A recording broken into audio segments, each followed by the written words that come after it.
So let's see, what are they going to start with stat-wise? And let's see what they start with here in the treasury.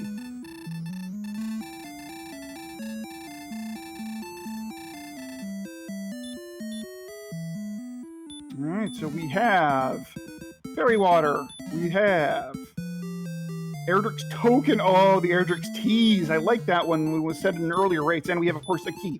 We have no spells. So there's really no help to get them started right now. There's no gold to work with to go find a town to spend it on. There's no nothing that you could really sell for any amount of gold.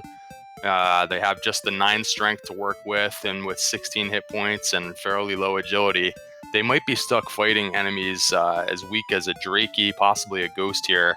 And just a couple of steps outside the castle is actually the alternate zone here. You're seeing Drolls pop up. So it's going to be tricky to actually stay in Zone 0 right now with all this swamp everywhere. So it's going to be fun to see how they handle that. Although mixed in with that Droll is a slime. So, and Toaster saw a slime earlier. The first enemy he saw was a slime.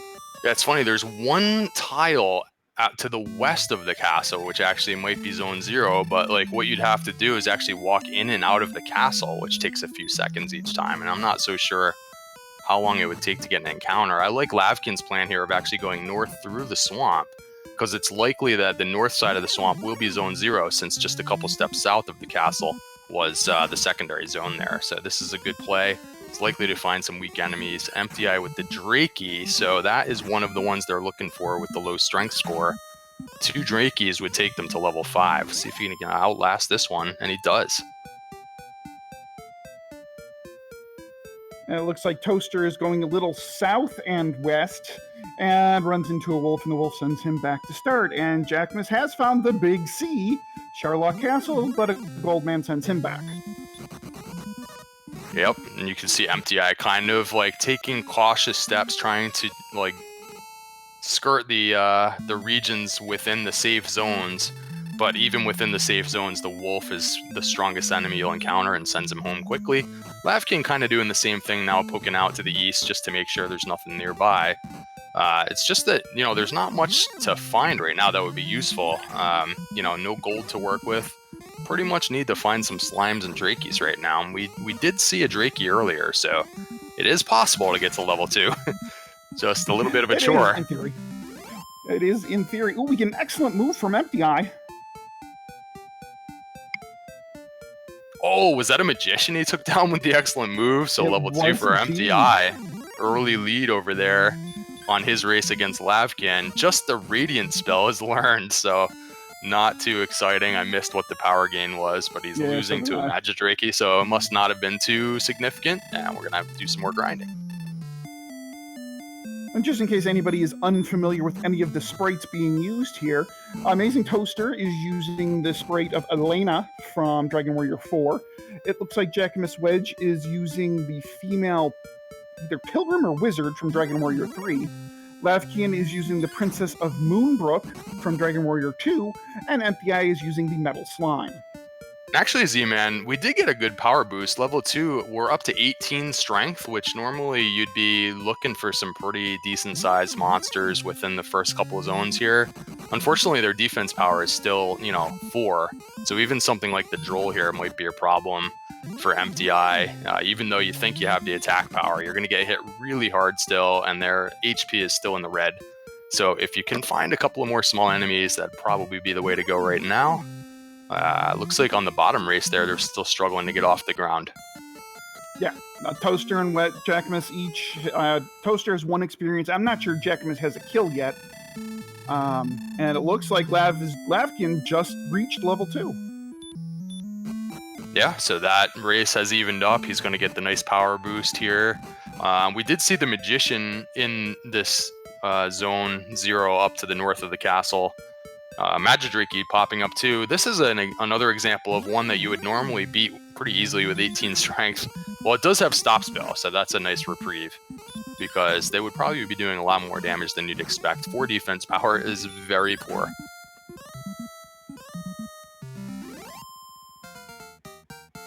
So that's the squishy enemy of the day. Magic Drakey putting Lavkian up to level 3. It was spamming the stop spell and not successfully, so it just kept trying.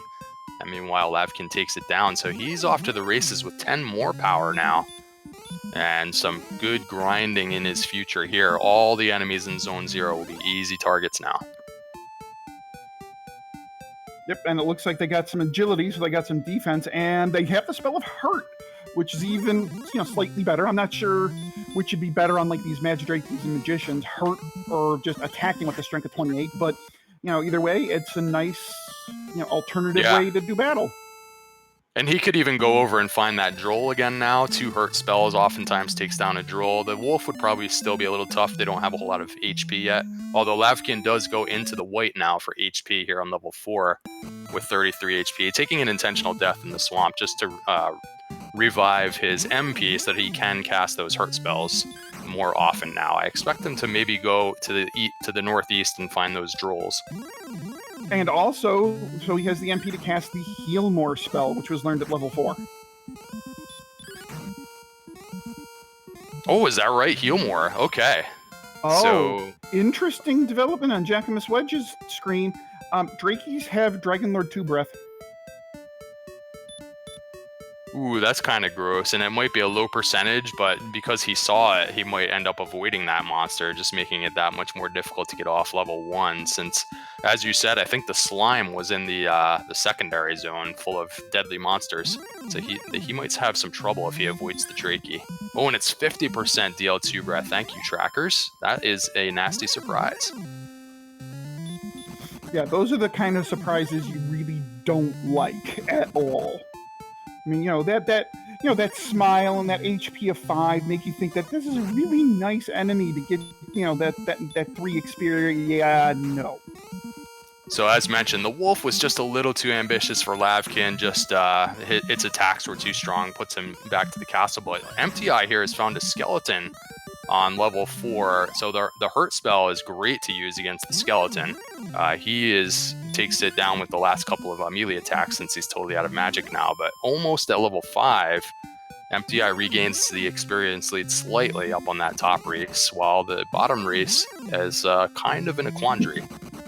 Yeah, the bottom race is an experience of 2 versus an experience of 1, and JackimusWedge has gotten 3 consecutive encounters with the Draki that has ended in charcoal. So this is very much a tale of 2 different races. The top race has really gotten off to a pretty good start, and Toaster and Jackimus they can't get off the ground. So AmazingToaster has double the experience of Jackimus. That's a huge lead. It's a huge lead that can be overtaken by 1 red slime. Yep. So we do have lavkian now at level 5. Looks like wasn't much of a strength boost there. Probably working with approximately the same spells. He's almost out of resources, going to take an intentional death again. I like the play. Just, no messing around. Just, you're out of MP. The hurt spell is what you're going to be using for right now, since attack power around 30 is not going to get it done against a lot of these monsters. So go ahead and refresh that MP by taking a death, talking to the king, get out there and fight some more monsters. Now, the golem is not what you want to see. So it doesn't take long when you go east across this bridge before you're finding Sharlock enemies right next to Sharlock.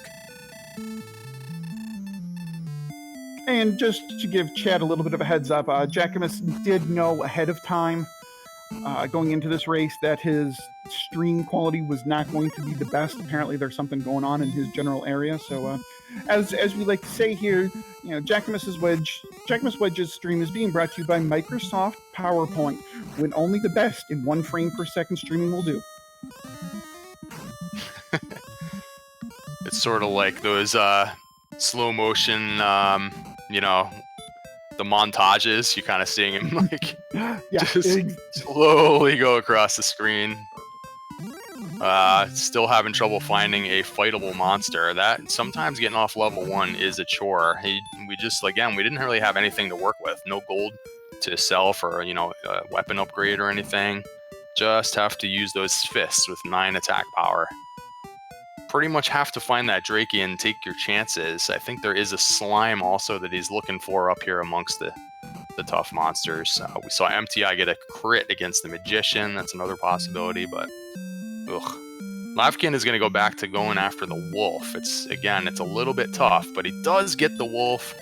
He is on level 6 now already, so he's regained the experience lead on that side by hunting these, secondary zone monsters. Warlock's another really good one. The Wolf and the Warlock now can be handled now that he finally has some stats to work with.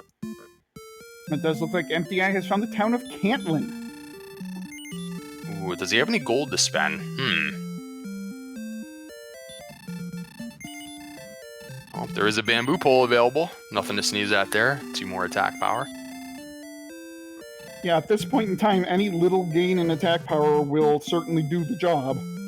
And he gets a look there. There's a copper sword there. If he can just get a couple of enemy kills, can rack up 180 gold. That's plus 10 if he can upgrade to the copper sword in the near future. But so he's got some good information. Flame sword for much later on if there's a gold grind available. So nice town to find early. Lots of information for Emptyeye. So metal slime buying clothes. Interesting. That's gotta.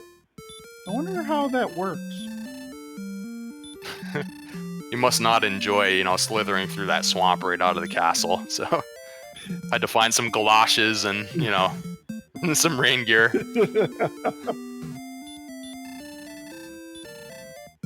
So almost level 7 for Lavkian. I think this wolf will almost do it. Not quite, but he's got plenty of resources here. Using the hurt and then using that heal more spell when necessary.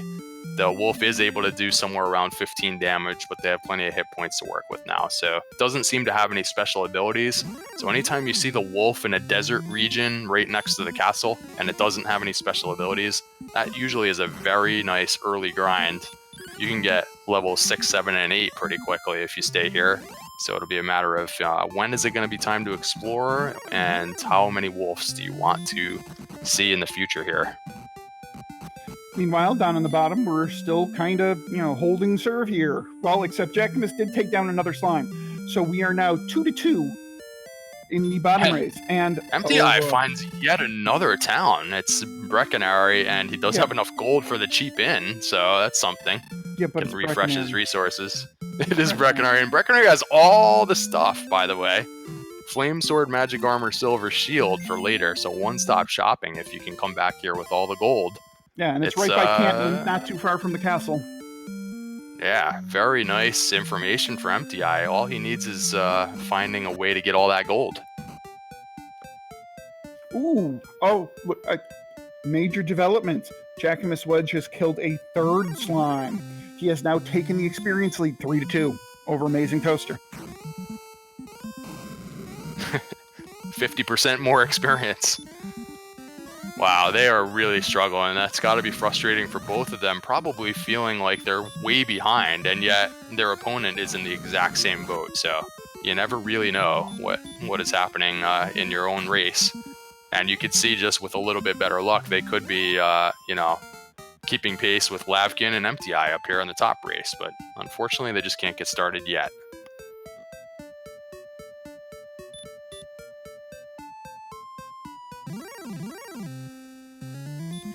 So Lavkian decided that level 7 was enough after taking down several wolves. So he is going, branching out onto the overworld map and actually making pretty good progress, going across a bunch of hills and swamp tiles. To me, like, if you're not even going to fight that wolf lord, though, I'm not sure. I guess he's on very low resources now, but yeah, when you leave the castle, you're going to want to fight enemies like the wolf lord. Otherwise, maybe it would be better to just stick with the wolf, Yeah, agreed. To answer a question in chat from Mr. Spokes, do all 4 of these people have the same record? Yes, in this case, they do. All 4 of our racers on screen are currently 1-0. And so geographically, they all went a little bit to the south, and I think it was just a dead end off to the southwest, correct? I think there's a little peninsula. Yeah. So I think the only way out of here is across this bridge, interestingly enough. Yeah, the only way to advance in the seat is to go past Sherlock. And that's kind of brutal because there's a desert next to Sherlock, and it has golems and wizards. So just repeatedly trying to get through here on some of these early levels could be tricky. Haven't seen their agility scores in a while, but I'm sure they're going to have some trouble running from the wizard as Emptyeye gets sent home by one as we say that. And Lavkian's decided he's seen enough of the overworld. He's going to go for level 8 here on these wolves. It's just a really nice, juicy option when the wolf is kind of a tame enemy. So he's going to look for some more wolves, maybe some warlocks, shoot up to level 8. Maybe you get hurt more. You never know. Maybe you get, you know, a whole bunch of strength. Nothing bad can happen by getting another level. Just sometimes takes a few extra minutes, that's all. And in the development in the Toaster versus JackimusWedge race, Jackimus now has 4 experience versus AmazingToaster's 2. One more slime and he will get to level 2. Yeah, and quite frankly, the way that race has been progressing, we're 15 minutes in. If he does get another slime right now, that would be actually a huge lead.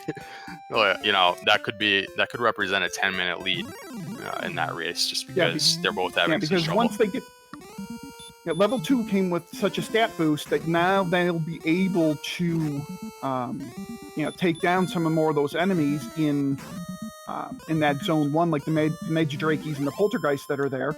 Toaster gets a slime, so it's 4-3. It's just tough because they both decided that the way out of this situation is the slime in the secondary zone. So they have to run around where the wolf might even be like a double slot. I think they're getting an awful lot of wolves, and they're just getting one shot sent back to the castle. So amongst all these difficult enemies, they're trying to find the slime. So that can be super frustrating. Oregon, to answer your question, how do reseeds work in a quad? It was actually discussed before this race, and all 4 runners agreed that in order to reseed this race, all 4 runners would have to agree to a reseed.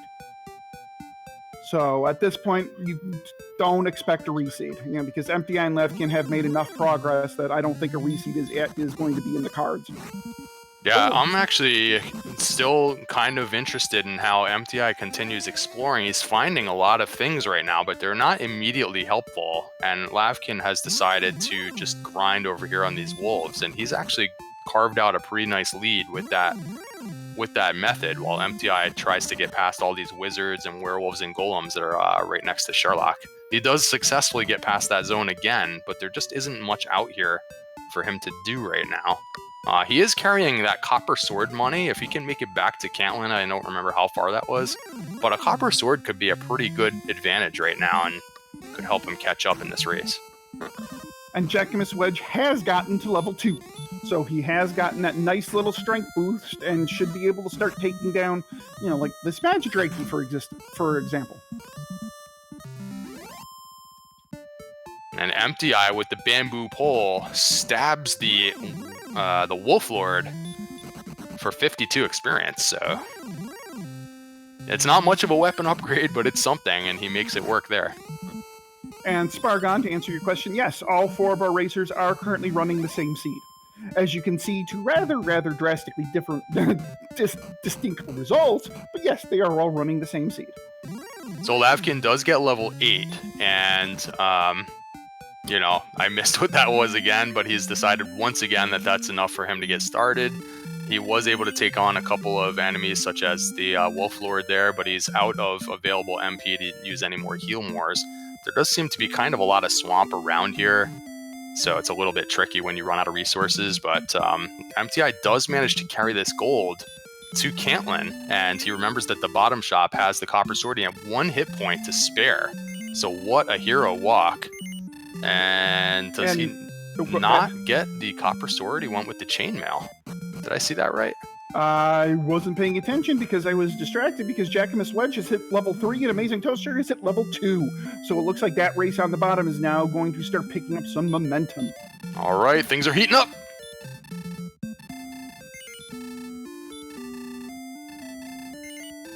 I don't know. That's just kind of a surprising choice to me if he went with the armor instead of the weapon upgrade there, but...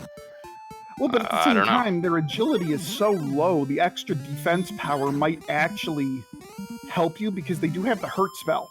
So between hurt and having decent strength versus having no agility and no defense, I actually kind of agree with Emptyeye's play of taking the chainmail. At least this way you can last a little longer in the battles, and you do still have heal more. So. You know what would be interesting is if he did that and then decided to grind a little bit more like on those wolves, he might be getting close to defense breaking the wolf, for example, now that he does have the chainmail. So, so that could be an interesting idea. So he does finally run out of his 1 hit point, and he'll be sent home. I'll be interested to see now if he just ventures out again, or if he's going to stick around for a little wolf hunting with that chainmail. JackimusWedge has gained level 4 and is now grinding in kind of that second zone there over by Sharlock. He's grinding on warlocks and scorpions, so he should be able to hit level 5. I was going to say hit level 5 relatively soon, but how about now? Now is soon, and he hits level 5, which I believe had the heal more spell. I think, or was that level 4? Yeah, either way, he has heal more, and Toaster now is at level 3. Yeah, and Jack is pretty well known for the early exploration, going out for the early risks. So level 5, I'm sure, is going to be more than enough for him to go scope out the overworld. And Emptyeye is in full exploration mode, so did not go back with the chainmail to fight more wolves. Instead, is just trying to get back through that zone. It's a little bit tricky to get across that desert next to Sharlock. There's a lot of tough enemies, and this time he was waylaid and sent back home. Lavkian does make it to this town with a bunch of gold. Actually is enough for a hand axe. There is a hand axe in that shop to go with that copper sword. So he's going to be doing significantly more damage than Emptyeye now in the near future until they pick up, the big hurt more somewhere down the line. Or if they pick up Erdrick's sword at some point, soon. Yep, right. That's the dream. Yep. And Toaster taking a little bit of revenge on a Drakey, one-hitting it in order to get to level 4, which will have heal more.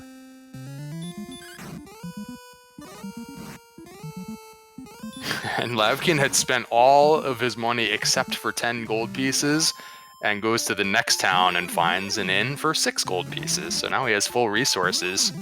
Unfortunately, runs into the Hurtmore from the werewolf. Does get away, though. But he will... takes advantage of that cheap inn in Breckenary, and he's off to the races here. And look at him go after the knight with the hurt spell. It's a little ambitious. I think if he has enough heal mores to use... I guess he has enough hit points to withstand 2 straight attacks, even though the knight does hit really hard. So it'll take most of his magic. He could just pop back into Breckenary and refresh again. This will be worth somewhere around 70 experience. So not only is it nice experience, but it's also nice gold. You can pick up some herbs and go back to the inn. Yeah, so, nice aggressive play there from Lavkian. And Rogue Scorpion, this is actually a nice spot if you can get both of these enemies. Rogue Scorpion with the baby breath, but again, they do have the HP and the heal more to deal with these enemies now, and using that hurt, I could imagine staying just right here in this desert for a level or 2. And don't look now, but JackimusWedge has gotten to level 6, and Toaster is grinding his way to level 5. So they're right on the heels of the upper race, kind of, sort of, maybe. Yeah, and Lavkian, if he gets this Rogue Scorpion, and he does, he's very close to level 9. You need 975 total to get to level 9. He does immediately go back to the inn in Breckenary. I don't know, this could be a little mid-game grind shaping up, but time will tell. Emptyeye, unfortunately, can't walk past this zone at Sharlock. This time the Droll Magi sends him home, so having a little bit of tough luck just getting further exploration done since finding those 2 towns earlier. And Jackimus is making his way south of Sharlock, which we know is the way to go to find both Cantlin and Breckenary, and he does make it into Cantlin. So let's see if we can see if Jackimus is actually going to... It looks like he's going to go to the inn first and then see if he has any money left over to actually buy something. So it looks like we'll have 166. And if he wanted the bamboo pole and clothes, he could do that. Otherwise, he's going to be a little short. Yeah, not bad. Looks like he's in the wings shop here and getting the dragon scale. And Lavkian took a long look at the shop in Breckenary. First of all, it had all the end game equipment, but it also has a chainmail for sale. So I'm kind of curious if he's specifically going to just pop back in there and upgrade to the chainmail after this night battle. He looked at that pretty hard. I feel like, he was a little short. Chainmail costs 300 gold, but he'll have enough if he's victorious over this night. And he could upgrade and have equal defense power to Emptyeye, sans that one little dragon scale item there, which could be acquired at any time. And this will also take Lavkian to level 9. Ooh, nice power at level 9. And a spell. We have Hurt More. Ooh, the seed's heating up. Now this zone is absolutely juicy, Z-Man. Rogue Scorpions and Knights are two of the very best enemies when you have Hurt More. And the Droll Magi is here too. This is like, you could get 1,000 experience points here in a matter of about 3 minutes. So, what a great pickup for him to get Hurt More. And he is doing exactly that. He's grinding here, at least until he runs out of MP, and he's going to take the end. And with Cantlin just to the north, the first shop in Cantlin did have a large shield. So you could easily get, if there's a half plate somewhere, you could easily get half plate money and large shield money and be in really good shape. Yeah, I really like the way this is shaping up for Lavkian. If he stays here, that's just going to work out really nicely. He's going to pick up a bunch of experience if he stays in this zone, and like you said, get some really nice mid-game equipment so that he can make progress much easier across the rest of the map, pick up everything a little bit faster.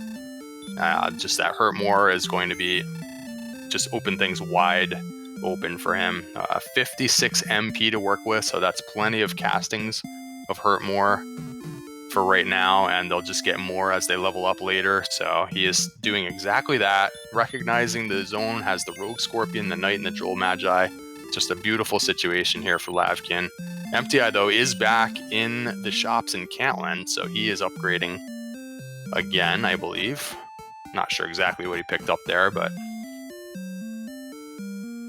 Okay, and I believe Jackimus has just reached level 7, and Toaster has just reached level 6.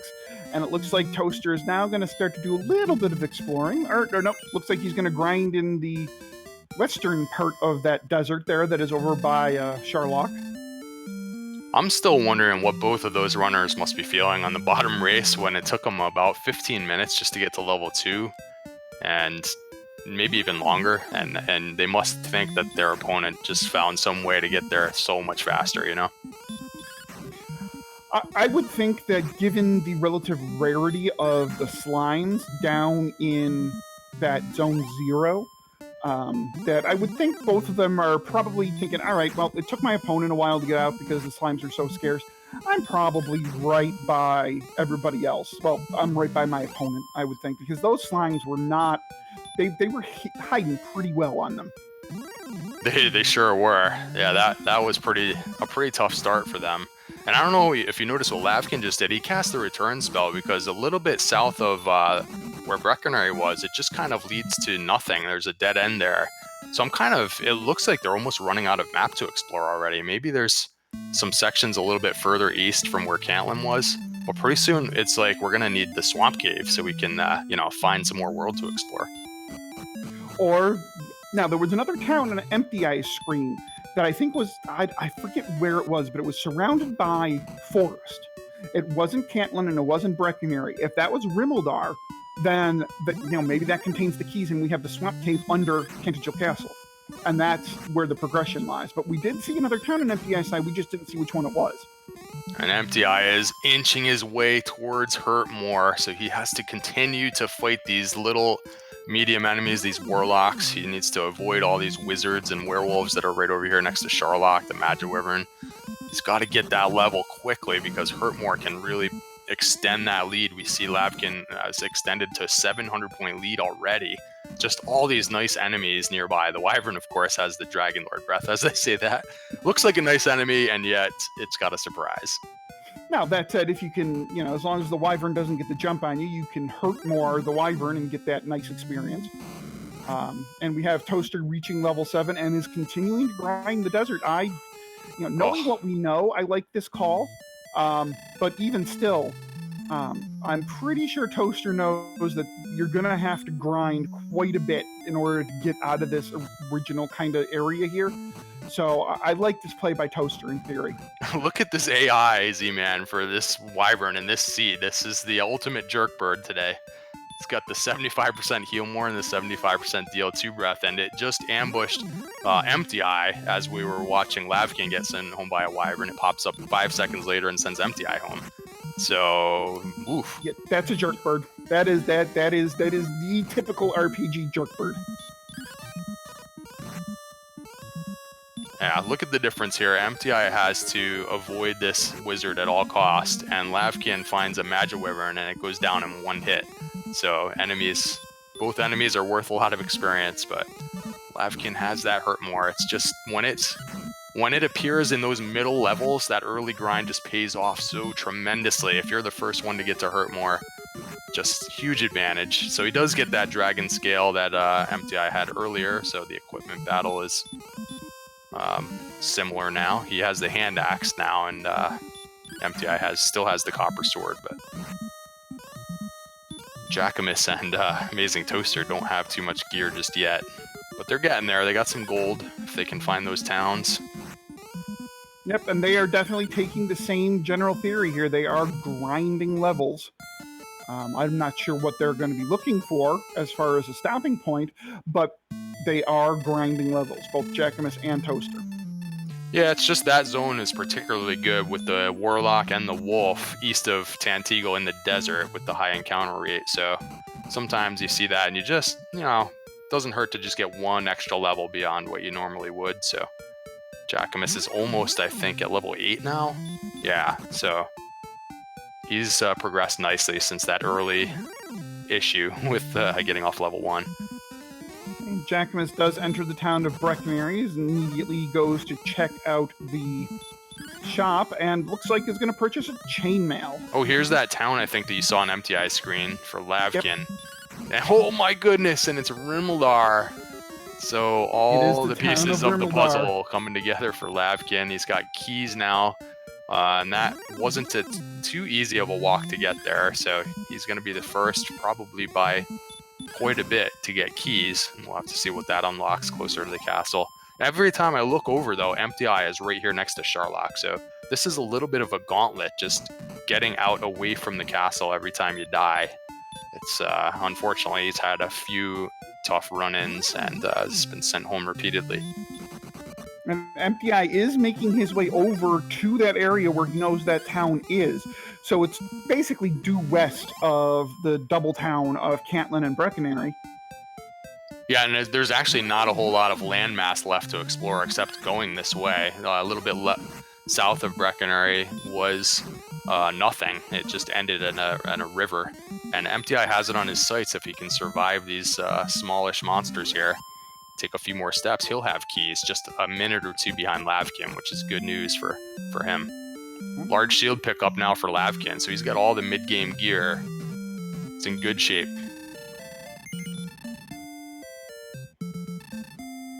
Now, unless there's a little path there to the south and west of Rimildar, chances are they are going to have to go through what I'm guessing to... Oh, wait, no, it's opening up. It is opening up to the west of Rimildar. This looks like this is turning into kind of a spiral-shaped continent, Z-Man, where the Tantegel is at the center, and it goes like east and then south and west, and now maybe back to the north, like a round Tantegel. Kind of crazy, some of these maps that are generated with the newest version.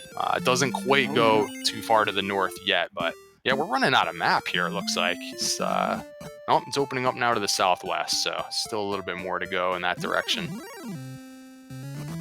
And meanwhile, we have JackimusWedge reaching level 8 and taking on a knight, and we both know, everybody knows, that as soon as they hit level 9, the seed will open up because Hurtmore will be learned at level 9.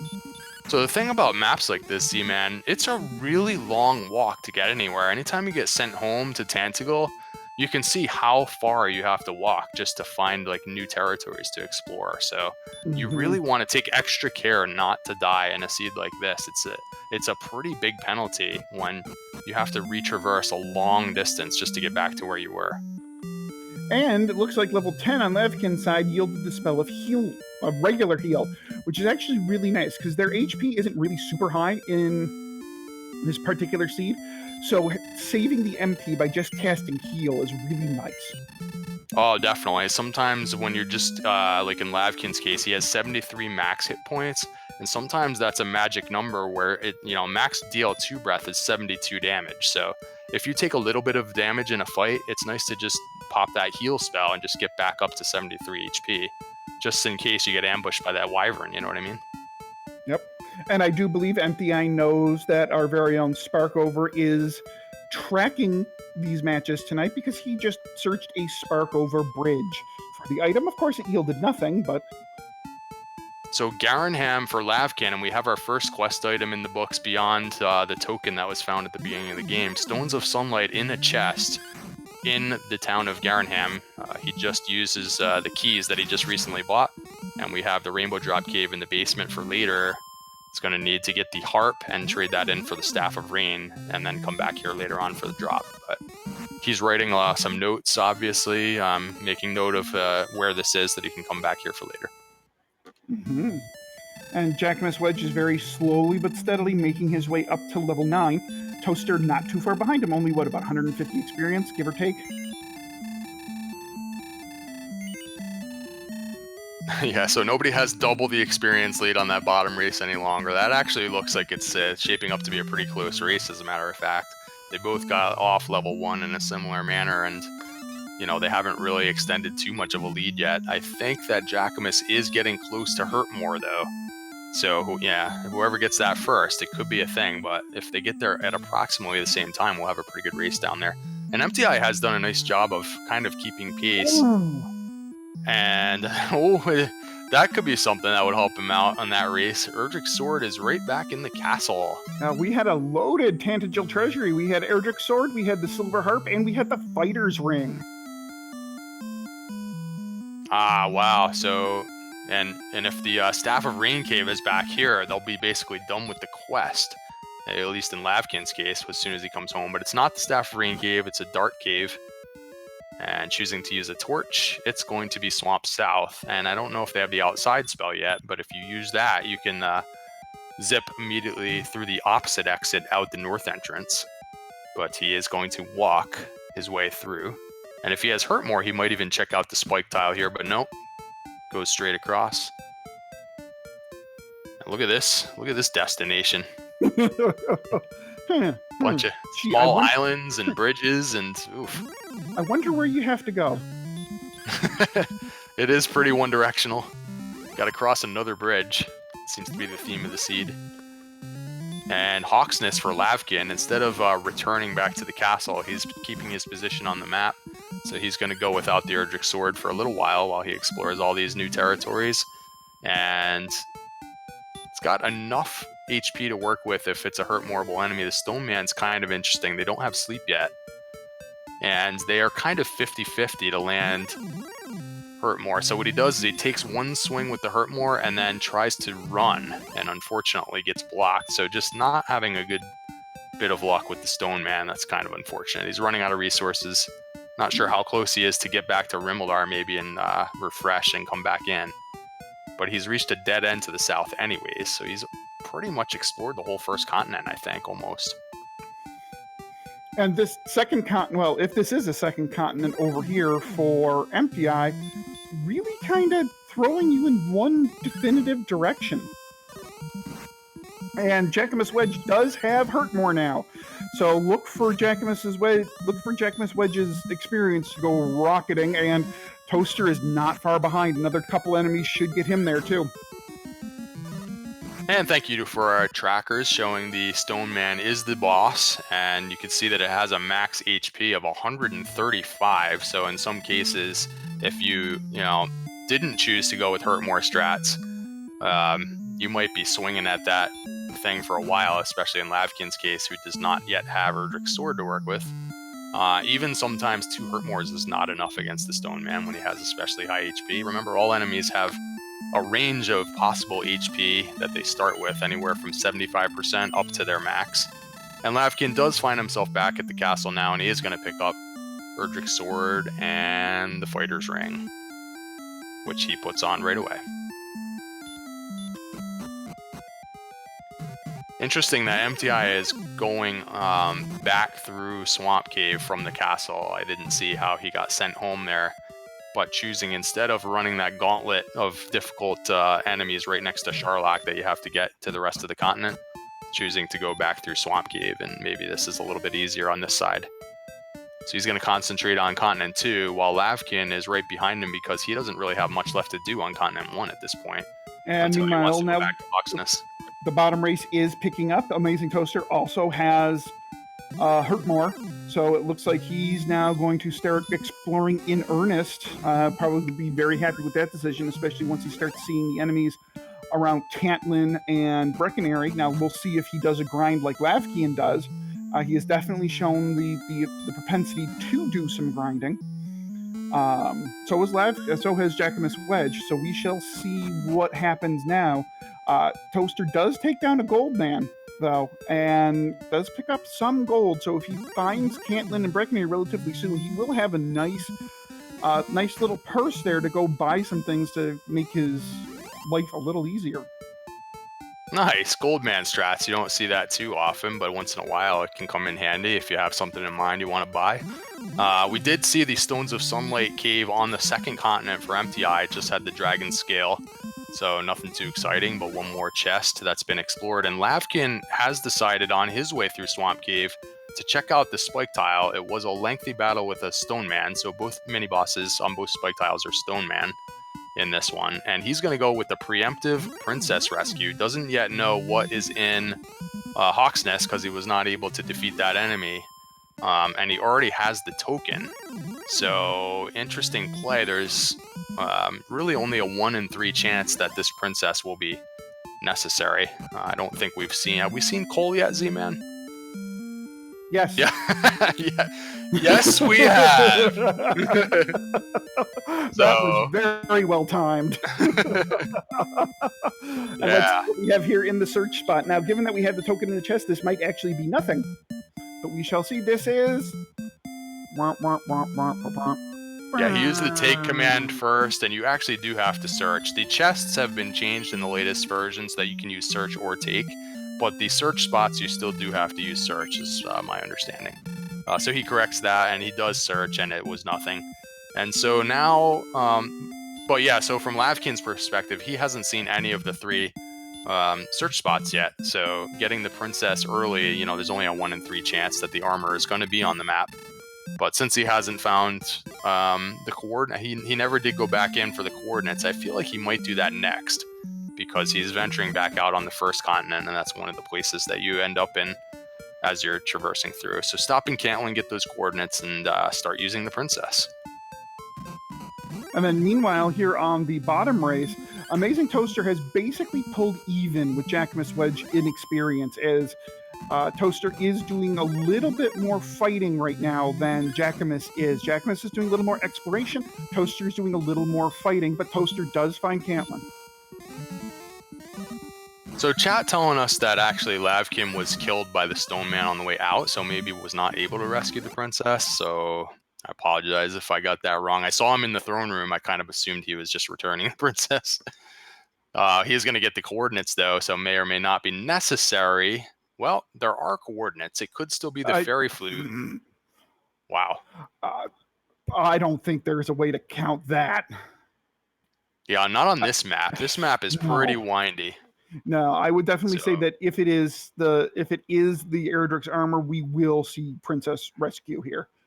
Yeah, so the thing I expect from Lavkian now, he's going to heal up. I think that with coordinates like that, and especially if he was unsuccessful rescuing the princess, I think his next job is actually to go back to the west and go back to Hawksness. He does have enough stats to defeat a stone man. It's just, he had low resources when he went to Hawksness that first time. So I think you might as well go over there first. Try and see what's on the Hawksness spike tile. And if that's not the armor, then you know what you have to do. And JackimusWedge has found Rimmeldar and is the first in the bottom race to find keys. Ooh, huge find for Jackimus. As we know, the sword is waiting for him in Tentacle Castle, among other things. So he has taken a bit of an exploration edge in that race for sure now. And Emptyeye has finally found Mountain Cave. I feel like we haven't seen any of the large dungeons yet, so we're gonna start opening chests finally here in the dungeons. Starting with the Nothing, and he's 2 experience points short of level 10, by the way. So the only thing that could be in here or the grave would be the Death Necklace, right? Because we've seen everything else important. I think you're right. From our perspective, you know, he's still looking for the Stones of Sunlight, but right. But from our perspective, you're right. Yeah, these two caves are, you know, the Grave of Darenham and the Mountain Cave are pretty well bunk.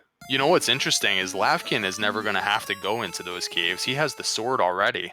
So if he finds the Mountain Cave or the Grave, he's not going to need to go in. And Emptyeye, meanwhile, might be wasting a bit of time going through those caves, and he's not even able to full clear it. He gets bounced by an enemy there. So kind of interesting the way that plays out sometimes. If you go and collect the items because you went a certain way, it can save you a trip through those dungeons because there's just nothing to look for now. And JackimusWedge went back to Tantagil. I can only imagine he checked the treasure?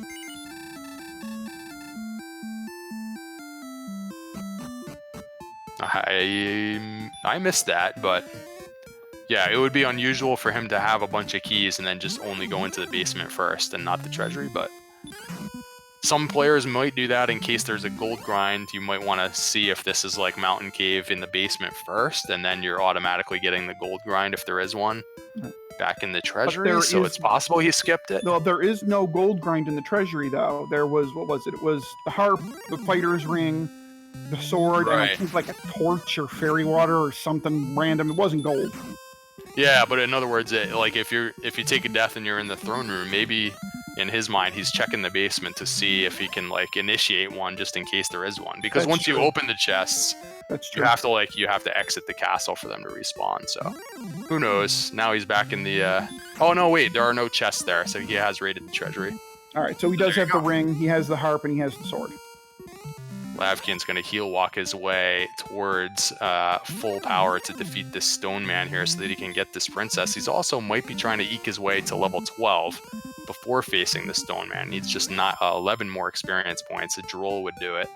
Gets a stone man not on the spike tile, and they don't have sleep yet. So maybe he's hoping level 12 has the sleep spell, which would make this fight a lot more trivial.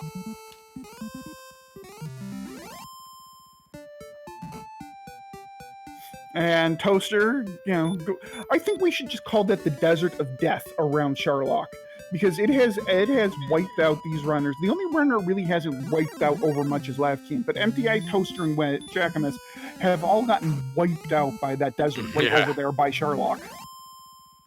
We have seen a lot of carnage over there. I know for sure we've seen wizards, golems, this Magic Wyvern is nearby. I think there are werewolves there too. Oh, yeah, that's a pretty nasty. You have to walk that way to get out because the whole seed goes across that one bridge. So Emptyeye now is going to get the coordinates as well. He'll write these down and he's going to realize that he might want to get the princess at some point. He has seen coal, but he has not seen the Hawk's Nest tile yet.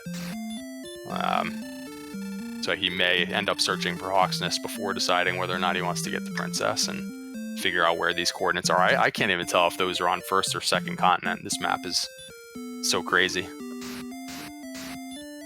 Yeah, I no idea. We don't even know if it's 2 separate continents yet. For all we know, it could just be one big continent that has about 300 different branches to it. This is an insane map. All right, so Lavkian finally found an enemy that he likes for level 12. Let's see what he gets on level 12 here. Courage and Wit. 5 more power. Let's see what he gets for a spell here. He does get the sleep spell, guys, so Stone Man battle upcoming with sleep. Stone Man highly susceptible to sleep, as we saw earlier when we displayed him on our screen here.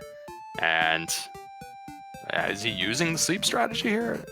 I don't see him putting the Stone Man to sleep after getting that, so that's kind of interesting, but has more than enough HP to withstand the high physicals, and he's just going to use heal more strats on this particular Stone Man. And meanwhile, in the bottom race, we have AmazingToaster and JackimusWedge, 6 experience points apart. Really, the only difference between these two racers is that JackimusWedge has found Rimmeldar, and gotten the keys. Meanwhile, Toaster searches that Sparkover bridge and now finds Rimildar and will get his keys. So this bottom race is extraordinarily tight right now. So he probably was checking to see if the outside spell was learned and maybe didn't realize he did learn the sleep spell. He is walking back, so I guess they did not pick up outside yet, so he's going to have to go through the Stone Man. You can actually run from the Stone Man going in this other direction, and it will kick you out the other way, so... but, you know, he's strong enough now and has enough MP, he'll probably pick up the experience here on the way out. Hopefully he doesn't drop the princess again. If one of our trackers or our restreamer, Lord of the Synth, so Sparkover, High Spirits, Lord of the Synth, if one of you guys could bring up the stats on the tracker, I'm real interested to see what their agility is, because running is not working. Oh, well, that answers my question. That would explain it. That would explain why running isn't working for any of our racers. The desert of death is getting them. They're having trouble just getting started from the castle sometimes, because 31 agility, you're not a favorite to run from a lot of those monsters by any means. So, and lavkian is successful with that second Stone Man battle, and he's got pretty low resources now. If he can just walk his way out of the castle in the south direction, he'll find himself back at the castle. So, speaking and Toaster heals up at Rimildar. I didn't see if he actually purchased anything, but Jackimus is now getting his coordinates at Cantlin, the wonderful 62 south, 56 west. So that was amazing with Jackimus's stream kind of going frame by frame. It stopped on like the red frame when you hit those damage tiles. His screen was completely red. I thought he died in there, but it's just it was kind of amusing.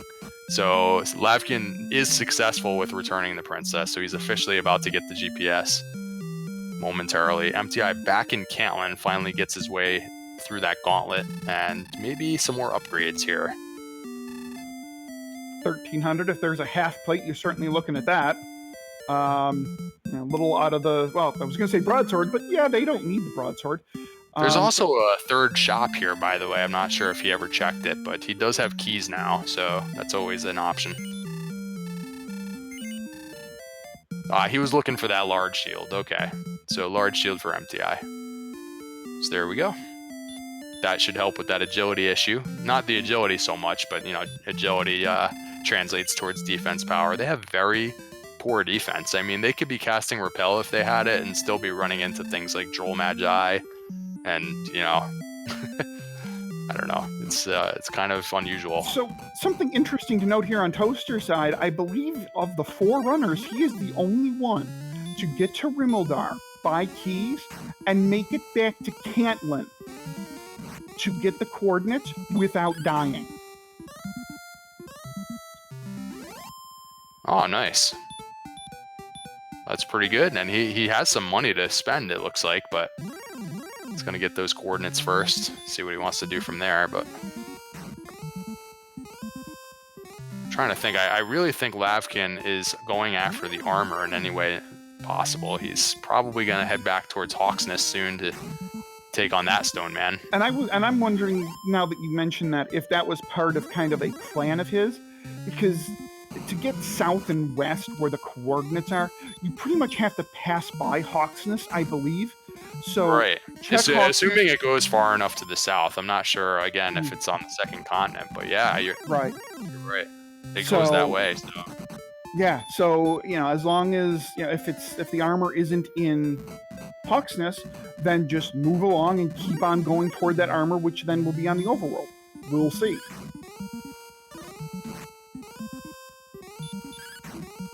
Misclicks and adjusts the fighter's ring, but now he goes with the Gwaelin's Love. And yeah, not very far to the east. He's got to go way further. I guess the map does keep going in this direction. Oh my goodness, a red dragon is one of the only enemies he probably doesn't want to see still. So they don't have agility right now, as we just saw in our stats, so he's going to have to fight this guy. And this could be a struggle. Does have Erdrick's Sword. He's doing like 15 or 20 damage just per swing. Might take a while, but I think he can get it. Emptyeye with hurt more strats on the werewolf. He's still about 1,000 to 1,200 experience behind. that happened pretty quickly right when Lavkian learned Hurt More before him. So since Emptyeye has learned Hurt More, the lead has remained about steady here at quadruple digits. Oh, the Heal More!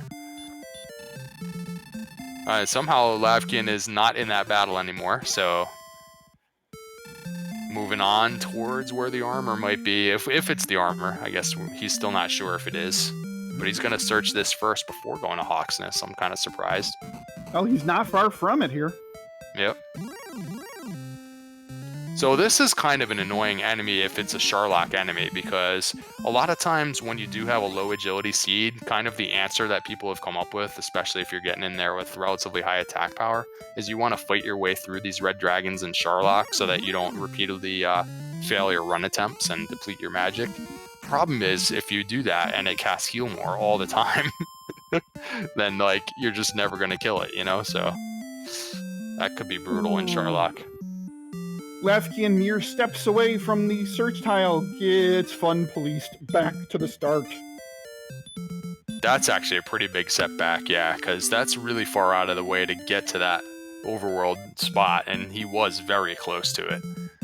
So if he doesn't have anything left that he wants to do, he's just got to do all that work all over again. So I'm sure he's feeling pretty upset about that. That feels like just straight time loss. Uh-oh. Okay. Well, AmazingToaster finds that Armored Knights have the baby wombo combo. They have Sleep and Baby Breath, not the Dragon Lord 2 Breath. So that makes your dive into Sharlock interesting. Armored Knights with Sleep and Red Dragons with Heal More. That'll be fun. You don't like to see the sleep on a Sharlock enemy, especially a red enemy like the Armored Knight or the Red Dragon. So 50% sleep. And then it's only 25% to give that small attack with the fire. If he doesn't do that, he's going to be punching you pretty hard. So not really... if you run into a bunch of those in Sharlock with low agility, that could be ugly as well. So we got 2 potential pitfalls coming up later on. But we'll cross that bridge when we get to it, I guess. They could always get a whole bunch of agility in the near future, but so far it's really low. And Toaster has cleaned out the treasury, so if you take a look, all 4 of our runners actually have the same equipment. Erdrick Sword, the chainmail, and a large shield. Yeah, interesting that the chainmail is the armor of choice in this one. The item race is pretty even as well, except for Lavkian did find that Stones of Sunlight, and I'm already forgetting where that was. I think maybe it was in Garenham, so our other runners have not discovered the town of Garenham yet, I suppose. It was in the back of Garenham. It was. And that's where they're going to have to return there later for the rainbow drop as well. So, and actually, if things work out, like if Jackimus finds the Staff of Rain Cave first, for example, or even AmazingToaster, then he could take care of the rainbow drop on his first visit to Garenham, whereas Lavkian's going to have to go revisit that town later. So a lot of these little things, it all just kind of depends which way you go, and there's no way to control that. Toaster went into the spike tile, saw the stone man, and noped out. So now Toaster's going to explore the second continent. I'm guessing Emptyeye is maybe going for a princess rescue now, finally. And the first time he went through, he just went straight through and explored the second continent for a while. Now I think it's time to go grab this princess. And he's going that way.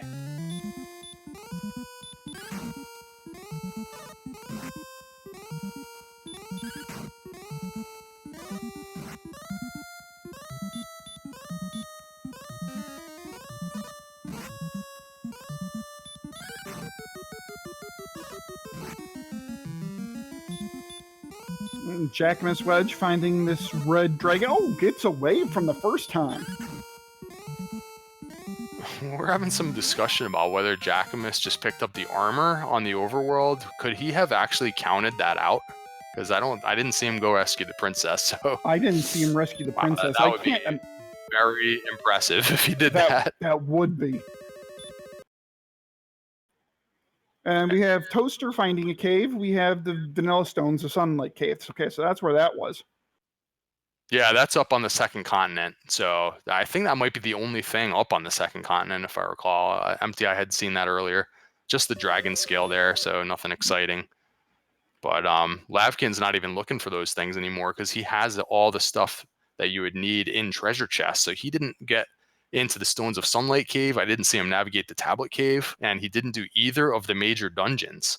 Kind of a rare circumstance, right? You just don't need to open any of those treasure chests at all. No, very. And checking the back of Garanham will give JackimusWedge the Stones of Sunlight.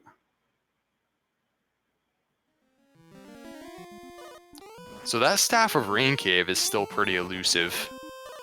That is pretty... Could possibly be on the second continent also. I don't think the second continent's been full cleared by Emptyeye, and Lavkian was only there for a brief period.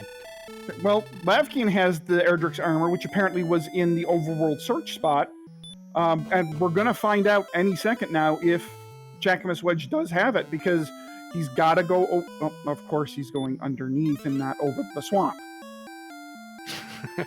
And we'll see also if he decides to go get the princess. Of course, there wouldn't be any reason for him to do that if he already has the armor. So, but yeah, okay. So Lavkin's not taking damage from the swamp. So while we weren't looking, he must have sniped it using the Gwaelin's Love to pinpoint it. And he's already been down here, and this is a dead end. So he forgot that he's gone this way. But I remember him going this way before. I think the first continent is full cleared for him now, and I don't know that he needs to do anything except grind now, right? He's looking for the Staff of Rain Cave, so I suppose maybe that's going to end up on the second continent somewhere. Well, obviously it's somewhere. Who the heck knows? I mean, this map is so windy. I have no idea where it even could be at this point.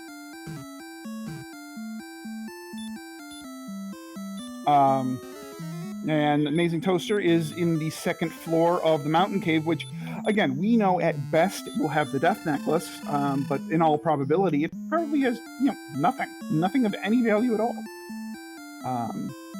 Yeah, unfortunate for him that he didn't come across Garanham to get those stones, because then he would know that he doesn't need to come in here. But without that, he has to search for it. And it is confirmed that Jack does have the armor. He is regenerating HP every step. So Jack he seriously counted that out. Oh my gosh. Counted those coordinates. My goodness.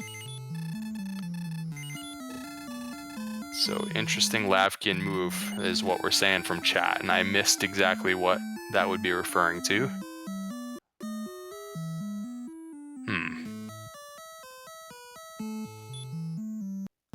Realizes he's down to his last key, so it's a good time to just visit this shopkeeper here, who will sell you some pretty expensive keys, but expensive keys better than no keys, and he's going to move on from there, probably looking on the second continent for the Staff of Rain Cave, the one cave that no one has found yet. And I don't think we've seen the Grave of Garen either. And we haven't seen the Tablet Cave. So there are some caves hanging out somewhere in the corner of the map. Maybe they're all clustered together. But I think we've seen all the towns.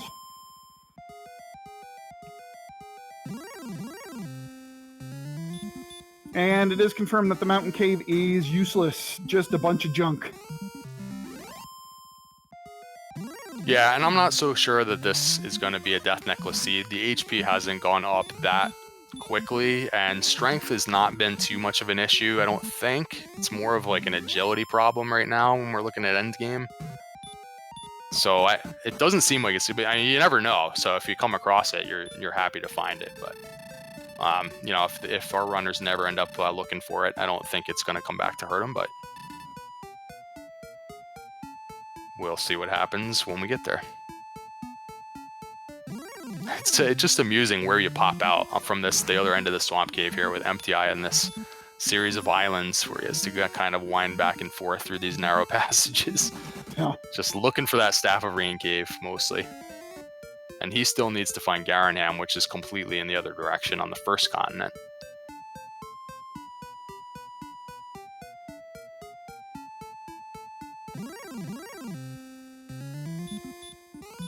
And Jack finds a cave here on the second continent, and it is, well, it's not useful, whatever it was.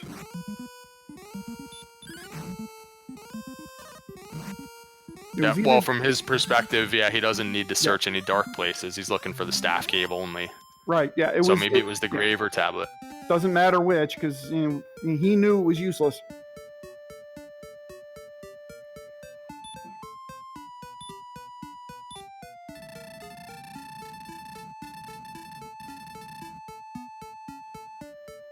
And Toaster does take down the stone man, and we'll go rescue the princess. Yeah, I mean, since it's so conveniently located right behind the castle, I feel like it's a reasonable play to go ahead and do this instead of making that hero count that Jack managed. I don't think it's too much time lost or anything to just grab the princess here. You're getting the experience from the stone man on the way in and out. Lavkian searching the coal spot out of what I'm guessing is habit. Maybe for the fairy flute, I suppose. Ah, yeah, we haven't seen the fairy flute yet from anyone. Yeah, that could be hiding in a chest in one of these dungeons.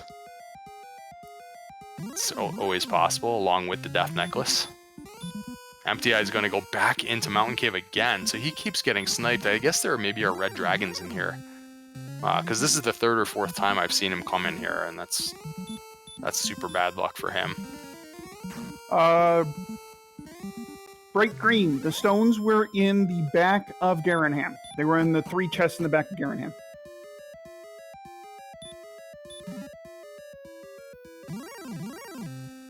Yeah, Garanham's on the first continent, way off to the west from the first 2 towns, which were Cantlin and Breckenary. And here's a cave for Lavkian. Oh, he looped around back to the Stones of Sunlight cave, which he hadn't seen yet, but we've seen a couple other runners grab this already. It's actually not too far from where you pop out from the Swamp Cave entrance, but he looped around to it from a different direction. So where is that Staff of Rain cave? It's completely elusive. No idea. Yeah, we're starting to approach. We're approaching level 14 now for Lavkian. It's starting to be like, we gotta hurry up and complete the quest, because it might be go time soon.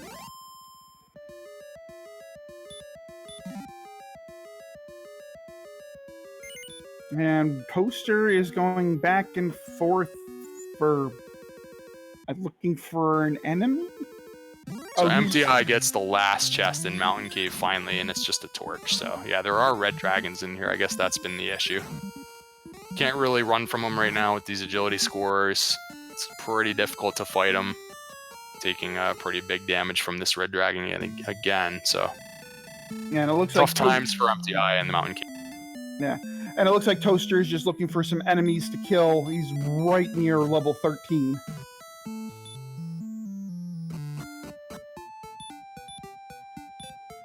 Seems like Toaster's made a pretty good comeback for the experience. He's taken over the experience lead. That's a close race down there. If AmazingToaster can find Garanham, all of a sudden we got a nice race. Although Jack now seems to be in grind and go mode.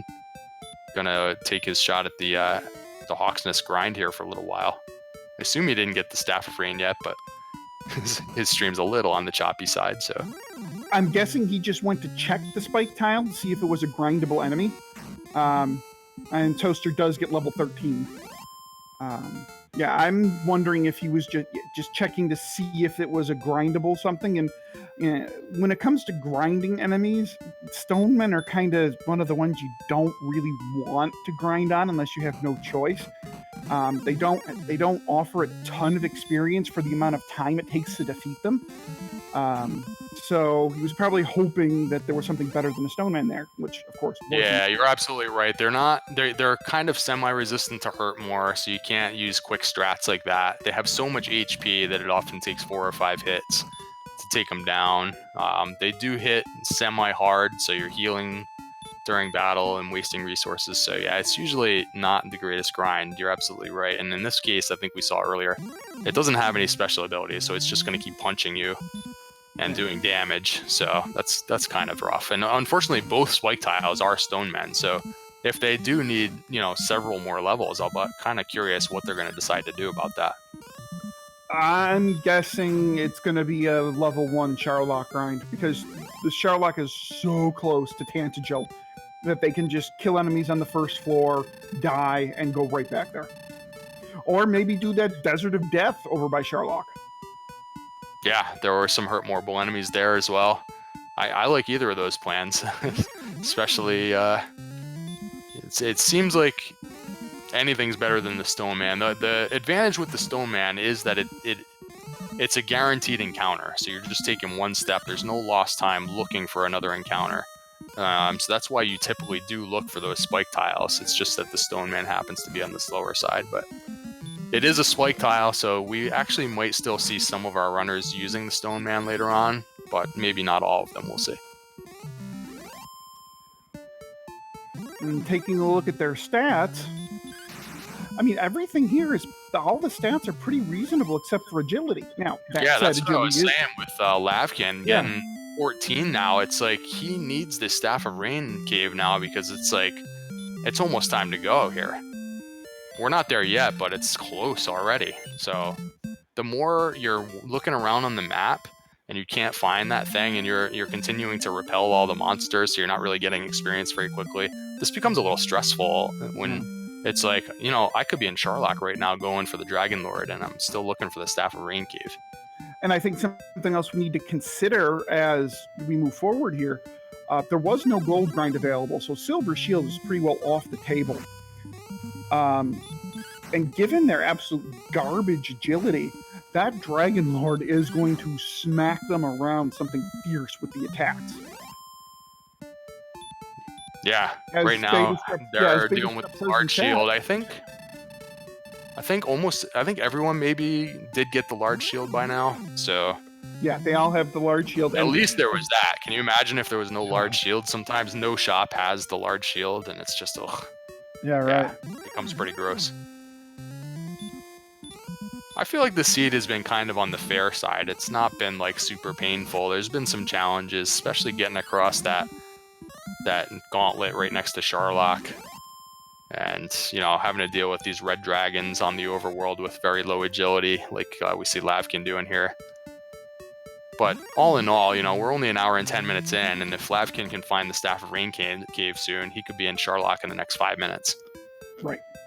Although Jack just got sent back to start, and he's still looking for the Staff of Rain cave, and Lavkian is right now taking on a red dragon with only one more heal more, another one of those red dragons, and he's in trouble. He started this fight with about 4 or 5 heal more, so that just shows you what's going on, because they have heal more, and I'm not so sure we even know stop spell yet.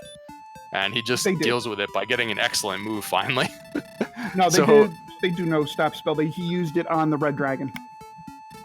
All right, what kind of did we see the red dragon on our tracker before? What kind of resistance do they have to stop spell? Because that could end up being a thing that you might try in Charlock as well.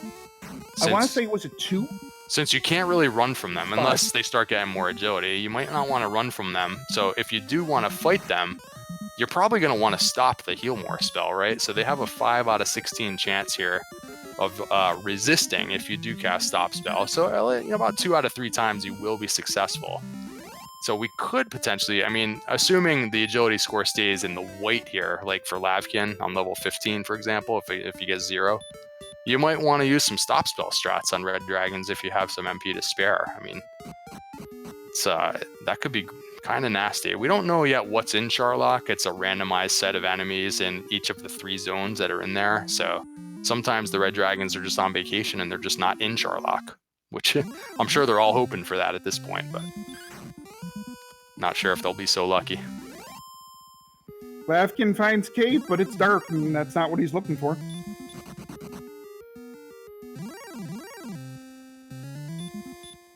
Okay, so I think we've seen all the caves now then, because we saw the other one for Jack, and now AmazingToaster, I think, is finding that same one that Jack found.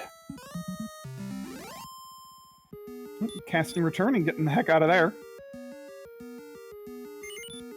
Lavkian's managed to continue along with 1 MP for actually a while, because one of the many benefits of Erdrick's armor is that you heal while you're walking around. So he's able to actually fight some things like this wizard here, take it down in 2 hits, maybe 3 hits, and then just walk around a while and heal himself. So as long as he doesn't hit another red dragon encounter, he could actually cover some map here with no MP for a while.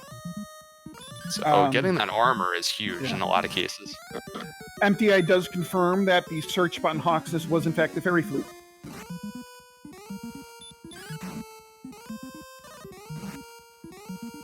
Okay, so somebody finally defeated the snowman over there and searched the spot. So the flute is not in the chest, it is on the search spot. The only thing we haven't seen then is the death necklace, and we're not really even in triple-digit HP right now, so I don't think anyone's particularly concerned about that. And it really looks like the Staff of Rain Cave is tucked away in some corner. Yeah, and I'm still guessing it's the second continent. I feel like Lavkian full cleared that first continent pretty thoroughly. And the second continent looked like it wasn't much, you know, when you popped out, but it's kind of spread out into this vast expanse here. I guess it's a whole half of the map was the second continent. So Lavkian's still over there, I think. Just looking around, cast and repel, looking around. I mean, the more time that goes by when you're doing this, it's got to be so frustrating. Yeah. And speaking of frustrating, Jackimus gets sent back to start by Red Dragon. So he has to renew his search for the Staff of Rain Cave all over again.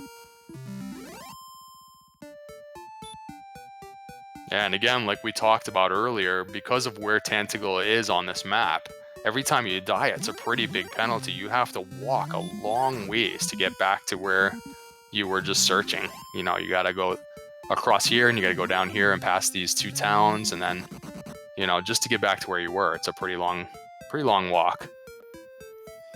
Oh, now, a pair of caves here for Lavkian. One of them must be Staff of Rain Cave, surely. I mean, how many more caves can there be, right? All right.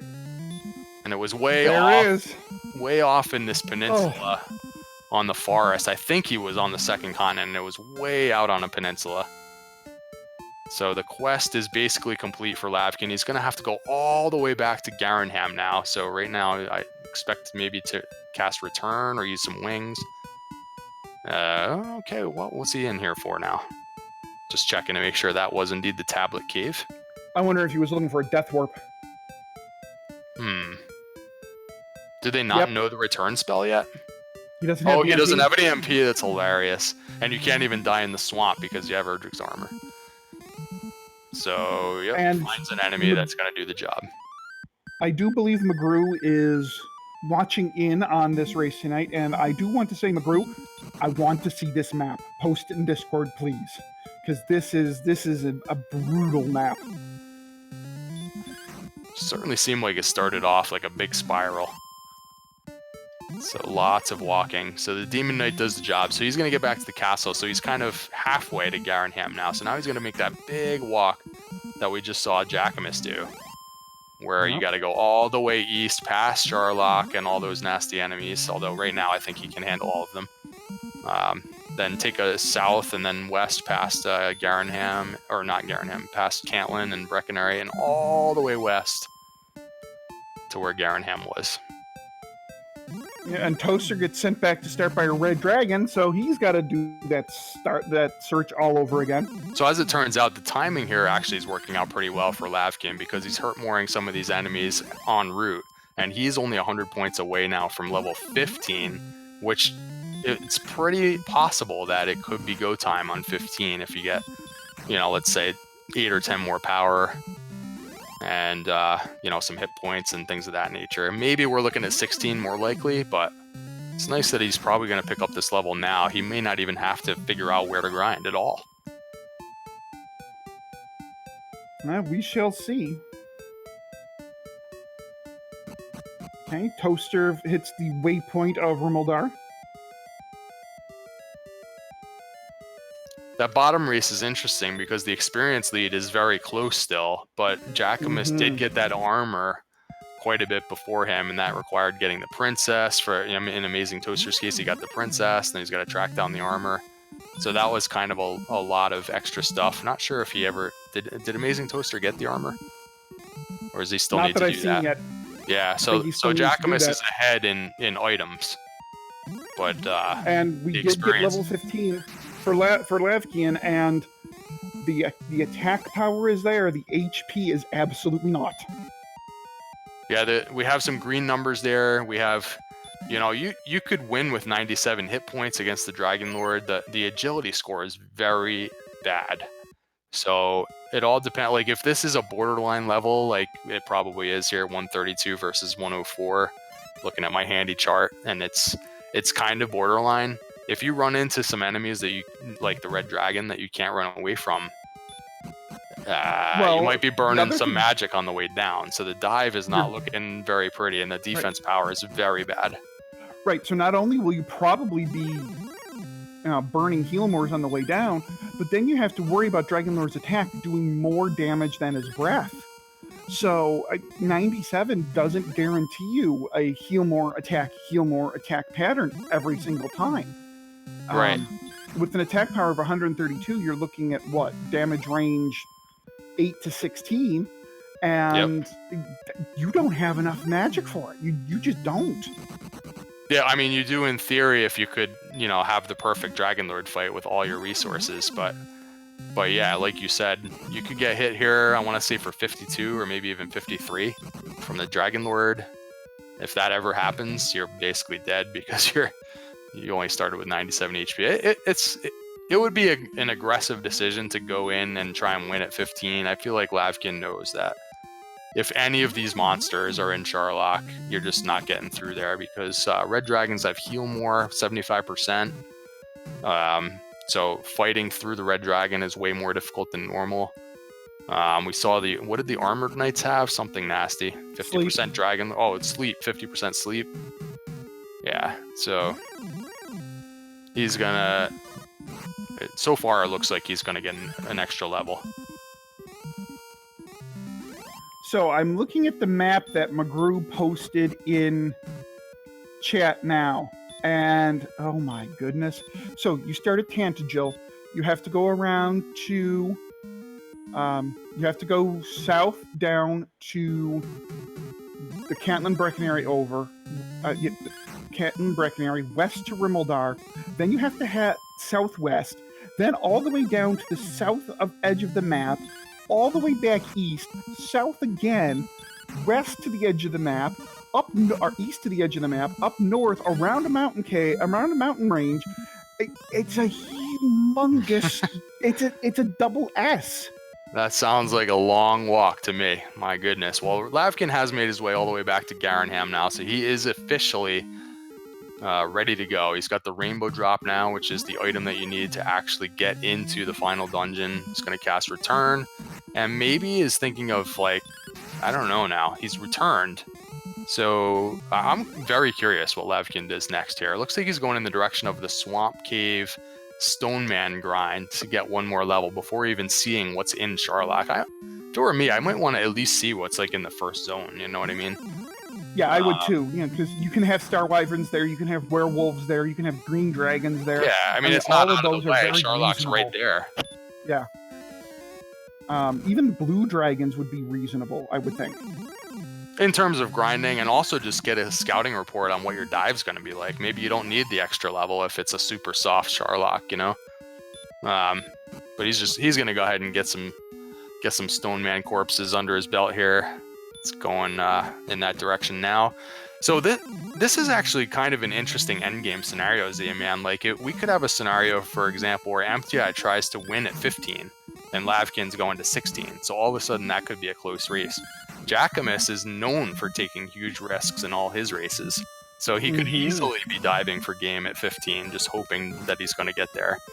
He's on the strength agility build, though, unfortunately, so he is not going to have 97 hit points when he gets to 15. So unfortunately for him, he's almost going to be forced to get to 16. But regardless, he does take some pretty big risks in his races.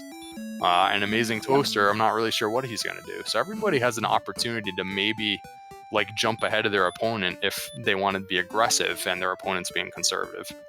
Although that said, this could be one of those seeds where strength agility was really the way to go, because that extra agility boost could, let's say level 16, right?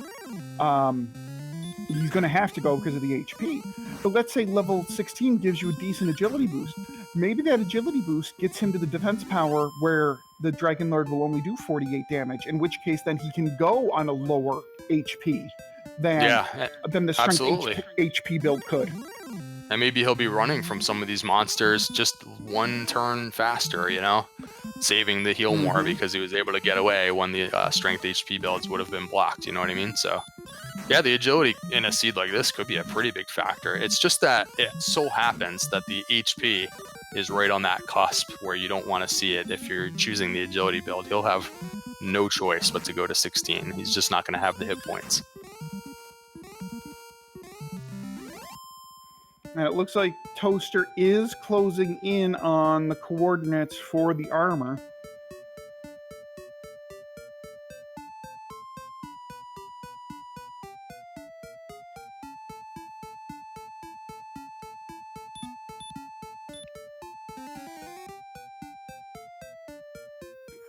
Probably along with everyone else, they're all just looking for the Staff of Rain Cave at this point. I don't think Emptyeye has the armor. Oh, does he still need the armor? I lost track of that. I don't think he has the stones yet, Emptyeye. Never made it all the way over there to Garenham? That's possible. Okay, so Emptyeye does. Oh, here we are. Okay. He never made it to Garenham, so he still needs the stones. But okay, so he did get the armor. It's AmazingToaster that hasn't gotten the armor, but he's almost there. Oh, and he gets the armor. He's got it now. Okay. And AmazingToaster also never got to Garenham for the stones. So that's the last thing those two need, along with the Staff of Rain Cave. And I think that's Garenham on his screen right now that he just gets killed from. And apparently Jackimus did find the Staff of Rain Cave, which was pretty far out of the way. So he's ready to go. He's back in Garenham, about to get the rainbow drop. So he's in grind and go mode. I'm super curious how Jackimus is going to negotiate the end game once he gets 15. I don't know exactly what he'll have for hit points. He's a risk taker, but it's probably too gross on level 15 for him. And I'm being corrected by McGrew. That was the town of Garenham. I'm sorry, that was the town of Hawksness that was on Toaster's screen, not Garenham.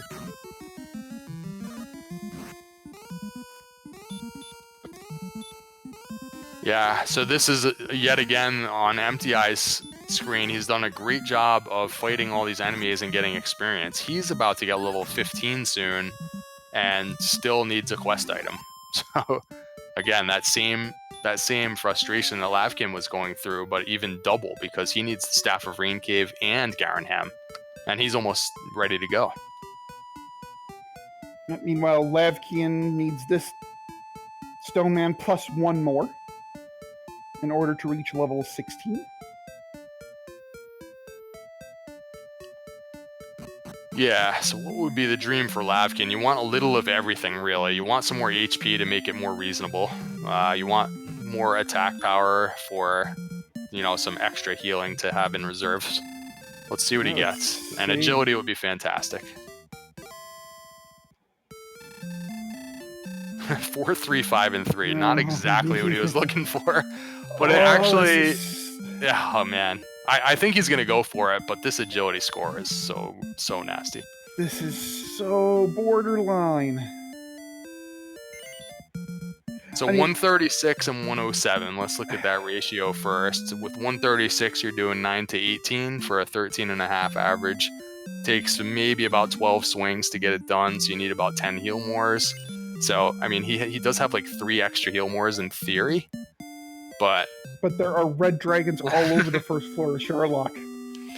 Oh man, 62 agility gives you about a 1 in 3 chance to run from a red dragon. There's 75% to cast heal more, so fighting them is going to be difficult. If you want to start using stop spell, that's going to work about 2 out of 3 times, but that costs you 2 MP every time, and then you still have to fight it, so you're probably going to end up healing. Yeah, I mean, he's got to go for it because, I mean, you're in a race, and at some point you have to go for it. But, 71 defense power with that large shield and the low agility. So he's going to be getting hit by the Dragon Lord for 52, I believe. Emptyeye does pick up his stones. Not a lot of extra HP. We're in the green now for HP, but just barely. Like, this is the threshold for being in the green. So 102 HP. Ooh. I mean, it's just barely, he's got to go for it. It's going to be fun to see if he gets through here without too many red dragon encounters. I mean, if you can get down there, you win the fight. But It's getting down there that's the problem. And as Beta Strip brings up in chat, okay, so let's say you land the stop spell on him the first time. That's still a swing of 20 to 30. Look at this. He can't even get away. He's going to have to use a heal more on a green dragon, guys, which is like, that's like an automatic runaway normally. Like when you have 90 agility, like you just never get blocked that often by a green dragon unless you're running really bad. But now he's a heal more down and hasn't even seen the red dragons yet. So, ugh. One of his torches has been spent here. There's an armor knight in the top zone also, Z-Man. Top zones have armor knights and red dragon. And he's put to sleep. He is currently sleeping, guys. Well, I don't know. This could be a fun end game. I think anyone could win this race right now.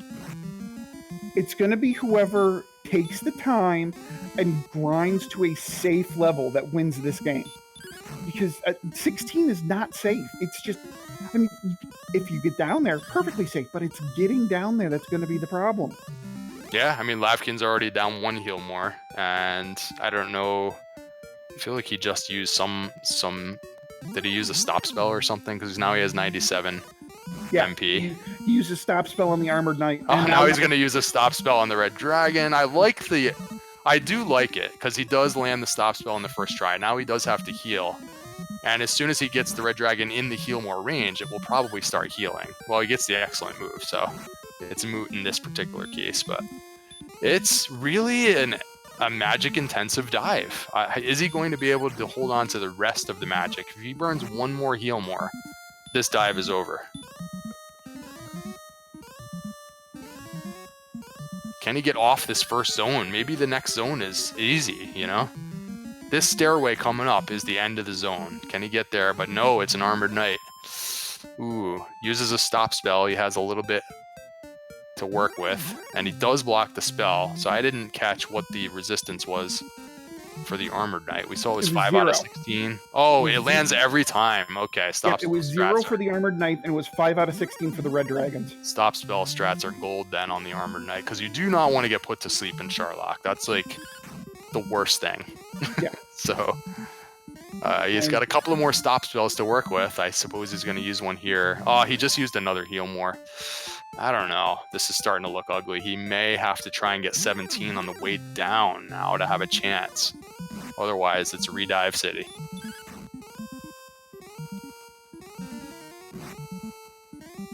I'm sensing we're going to just get the level now. Like, look at all this magic he's burning. I think he's just going to fight all these enemies now. He's just going to fight them all. He's got to get to 12,000 even. That's only 5 more red dragon kills. Here's one right here. He just can't get out of this zone. I think he really wants to scope out how bad the second zone is, which he's one step away. So if you can see a mix of monsters in there, yeah, for sure. And there's no sense outsiding. You might as well just get the experience now while you're in here. So yeah, see what's in the next zone. Maybe it's super easy, and you just have to get through this top zone. So it looks like Toaster is kind of, I think, Emptyeye too. They are kind of slowly making their way over to where that swamp cave is, or not swamp cave, the staff cave is. But I still don't think Toaster has his stones yet. Man, was Garenham really that out of the way? I think you looked at the map a minute ago, right? It was posted in Discord. It was north of Hawksness. And Hawksness was way over to the west from Cantlin, right? Right. So you just have to keep going. It's a really long map.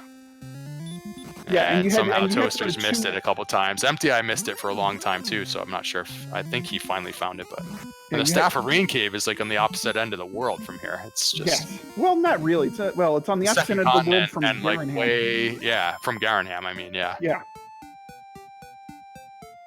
And we do have level 15 pickup for Toaster. Oh, okay. So Emptyeye now is in that swamp that you have to kind of swing around the mountain range on. So a bunch of golems so far in the second zone, which is, you can still get blocked by golems when you only have 62 agility, and they don't have the flute, remember, right? At least Lavkian did not pick up the flute from Hawksness. So, I mean, he is fighting them just because he wants the experience now, but they hit really hard if they happen to block you. If Emptyeye goes west here, he's He's on the tract of land where the staff cave is. And Jackimus was checking out Sharlock just in case he wanted to try it on 15. I think quickly realizing that's not going to happen. Hey, what can I do this? No. And look at the disparity with the builds, Z-Man. So 15 for Jackimus, only 90 hit points, whereas AmazingToaster has 97 hit points. In that exact scenario, it makes a pretty big difference. So, and 16 only yielded 5 more hit points for lavkian. So Jackimus is still going to be in the danger zone for hit points on 16. Oh, and this is bad news for Toaster. He just stumbled into the grave, and he still doesn't have the stone, so he's going to clear out the grave. Yeah, that is bad news for him, unfortunately. And lavkian, if he can outlast this golem, is going to get 17, and we're going to see if we get a huge boost here. Here we go. That's what we're talking about, guys. That's what we need. That's what we need. Double-digit attack power. Finally got some agility. All the numbers are green except the defense because they just don't have the silver shield. It is go time. I think this is perfectly doable now. He maybe wants to go buy some herbs if he spent some. Maybe take an in here. All right. So and how many heal mores can you blow on the way down? So right now they're doing 24. They're doing 12 to 24, right? So that's an average of 18, right? 18 average per swing. That's 10, 9. That's 8 or 9 swings, right? 8 yeah, to 9 you swings. only need somewhere around 7 or 8 heal mores to get it done. Yeah. So, and you've got what? 12? No. 16? 15 heal mores to start once you take the in here, which he does. Yeah, so you can blow 5 or 6 on the way down. Easy.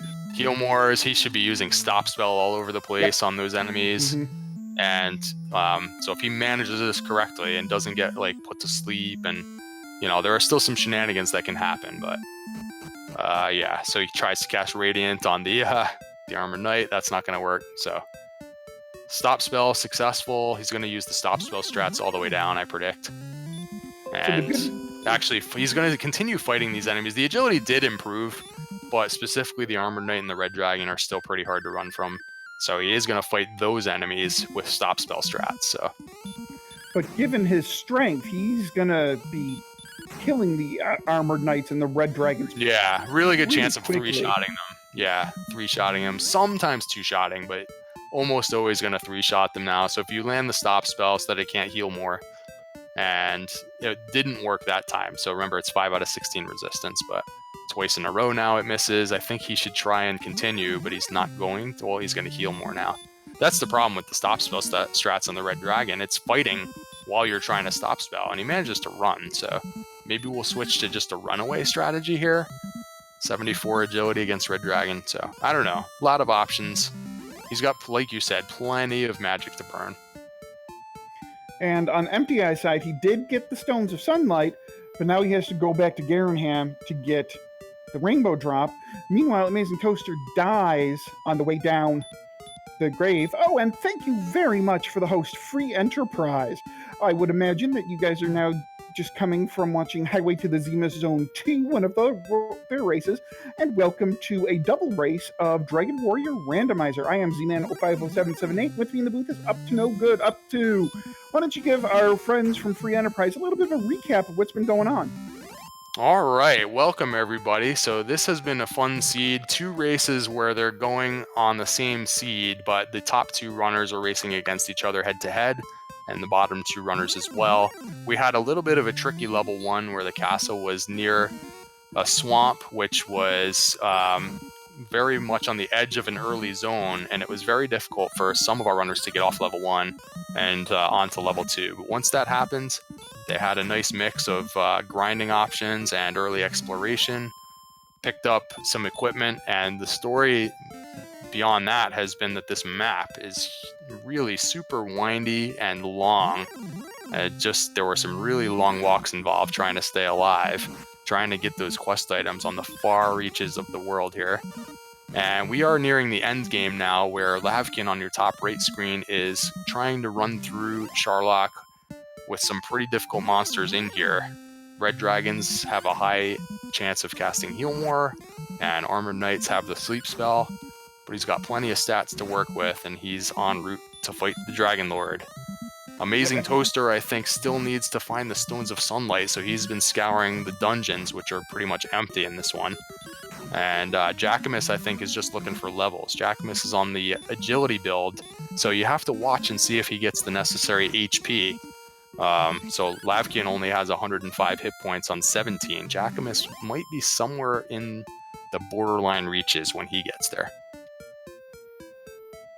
And another reason why this seed has kind of, I'm not going to say dragged, but taken a little bit longer is if you take a look at the agility, like especially on AmazingToaster side, because he's at level 15 with an agility of 59. One of the other problems is this overworld in spots is infested with red dragons and armored knights, which are super difficult to run away from with an agility of 59. So these runners have been taking death after death after death in the overworld, not to mention having to get to the Staff of Rain Cave is one of the longest walks I've ever seen on a map. Yeah, that was crazy, the path that it was necessary there.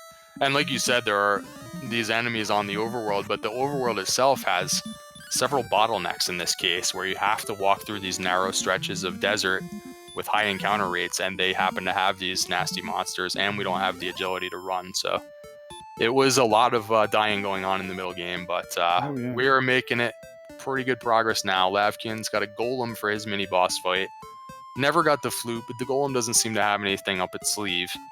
So he has burned, looks like about 6 heal mores on the way down, Z-Man, but he should still be in good shape. I would think so. I mean, he's still got 11 heal mores at this point. He should be. I mean, 11 heal mores, 9 swings, he's good. Yeah. This should be a free fight for Lavkian. Yep, nice job of managing it, using all the magic on the way down necessary to get through some of those really difficult battles. And he's ready to go. Take a look, Jackimus did get level 16, and he's not even marginal. He can't go at 16.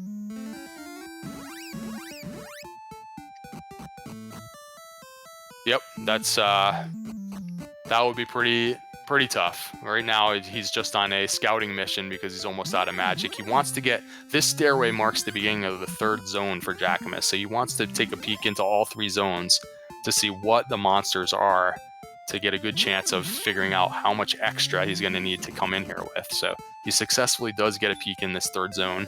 He's getting some experience on the way as well. And Lavkian is about to dispatch of this Dragon Lord in short order here. So AmazingToaster is now finally finding his way over to what we know to be the Tablet Cave and the Staff of Rain Cave. Now, chances are, because again, I still don't think he has the Stones of Sunlight, he's probably going to dive down the Tablet Cave to find nothing there, and then pick up his Staff of Rain, and then he's going to realize that the Stones of Sunlight are either in the back of Garenham, which he hasn't seen, or they're in the bottom of the Swamp Cave. And or so, not Swamp Cave, Grave of Garenham. And Emptyeye, by the way, in the last 5 or 10 minutes, did a nice job of rounding some things up. He still didn't have the stones a little while ago from Garenham. He successfully got the stones. He rounded up the Staff of Rain cave for that, and then came back for the Rainbow Drop. Already has the armor, and he is in Charlock now. So really nice job of catching up exploration-wise, and he's only a level behind where Lavkian was able to defeat the Dragon Lord here. So get your GGs out. First place overall, and first place in the race against Emptyeye is Lavkian.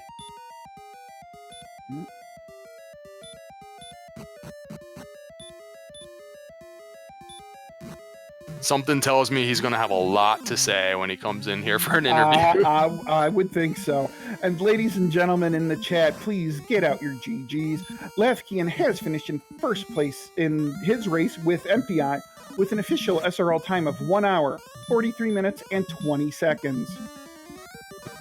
Yeah, that's a little bit on the longer side. It was, these are all very skilled runners, so they made it look like it wasn't too dreadful. But, for skilled runners to go pretty far beyond an hour and a half means that there were some challenges, including even the Dragon Lord 2 was on the high end of his range here, as we can see. Thank you to our trackers tonight, Sparkover and High Spirits. We're seeing 162. The max he could ever have is 165. So if you did try and get there, let's say on 16 and had a super borderline fight, you might end up 1 swing short. And I hope you guys weren't using my audio during that Dragon Lord 2 fight. I don't think we were actually, but I'm not totally sure. But Okay, I well, figured you probably had a lot to say about this seed lavkian. A lot of dying and a lot of walking to far reaches of the planet here. What's going on with the other runners? That's the thing I'm most curious about right now. Like, is anyone like close to finishing? Yeah, so Emptyeye Jack- just yeah. got into Sharlock, your opponent, your head-to-head opponent. He's on 16, fighting some monsters, and may end up one. It's unclear if he's going to attempt to like fight his way down here, or if he's going to try, get 17 and then redive. I know that it seems pretty difficult to hold on to any sort of MP in this particular Sharlock, so I assume that he's, going to have to redive. But so far, he's just heading in on 16. And in the other race, I think Jackimus is going to work his way down Sharlock and grind level 17. Meanwhile, AmazingToaster just picked up the Staff of Rain, but still does not have the Stones of Sunlight. He never went north of Hawkson's to find Garanham. Oh no, that's very unfortunate. So you'll see when you watch it back, Lavkian, the bottom race between AmazingToaster and Jackimus, they took at least 15 minutes to get off level 1. They just could not figure out where the zones were and how to look for the necessary enemies. It turned out that the Drakey had some pretty terrible abilities, which I believe you ended up getting through a Drakey fight at some point, and you never saw it. I got through 2. What did they have? DL2 breath. They had DL2 breath at fairly high frequency. Wow! Yeah, so they took a very long time trying to find slimes which were hidden amongst the wolves. Right. And so it took forever for them to get off the ground. You had a really good start, and I guess you could expand on that and talk about it. Emptyeye did the next best, but he was a little bit behind you in the start. He excellent moved a magician as his second kill, so he got that level 2 real quick, and then could start hitting the Magidrakies and the Poltergeists. Oh, okay, yeah, that's right. He wasn't that far behind Lavkian at the start. You both did a pretty good job getting off level 1 at least, and then I guess talk about your start and how you decided with the grinding, and then you poked out a few times, and so on. Yeah, so I definitely want to watch this back, because if Jackimus you're saying he took 15 minutes to get level 2 and he's still kind of close to me? Yeah. Yep, he's on his way into Sharlock. He's on the strength agility build though, so we'll see how it goes with the hit points. And he also had an amazing count. He did not rescue the princess to get his armor. That is definitely an amazing count, because you got to walk through, like, I'm pretty sure there are 2 separate zones. Once you get, so like, you come around and you go down and there's Cantlin and Breckenary, and then you go west, and then I don't know where exactly it is, but I'm pretty positive that there are 2 separate zones with red dragons where you have to cross both desert and mountain tiles, because I did not see them on my first trip down towards Garanham and Hawksness, but when I figured out that the count was going to be down there, and then I grabbed the princess, I'm glad I did, because I died at least twice to red dragons trying to get through there. I even forgot they had Healmore at one point. I'm like, okay, I've got the sword, I've got my own Healmore, I can take them out. But then I kept forgetting they had Healmore, and their stop spell came late, and their stop spell resistance, if you guys want to throw it up on the screen, I would love to know what it was, because it felt high. Red dragons were 5, armored knights were 0. They were 5 of what, 16? Yep, 5 out of 16 to resist. Wow, I failed so many stop spells against them. Yeah, it was a little. I saw you fail 2 or 3 in a row in Sharlock at one point, but and then you had to get through the zone with red dragon and armored knights to get to that stupid staff cave. Yeah, exactly. Yeah. Fortunately, spoilers. Oh, you want me to go? Okay, I will do.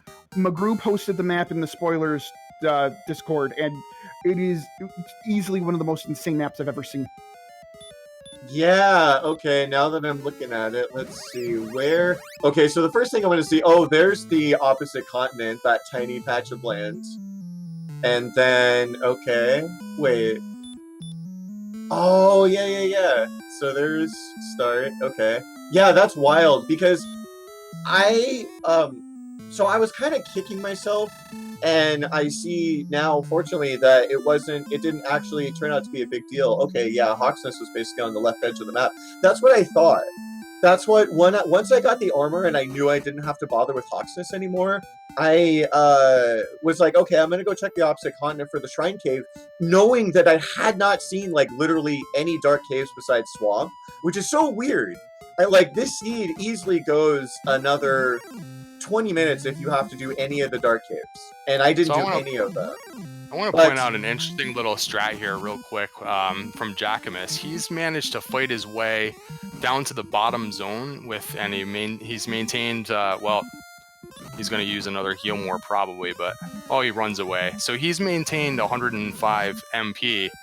I think he did a scouting report earlier and saw all 3 zones. So he knew that if he could just get through the top zone, you know, now he's going to get the experience down here on the bottom zone to try to get 17 on the way down. So I thought that was kind of an interesting move instead of having to redive here.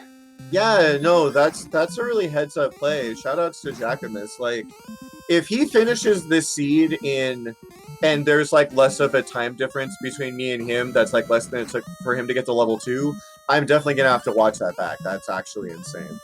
But this is going to be interesting because Toaster's at level 16 right now, and so is Jackimus.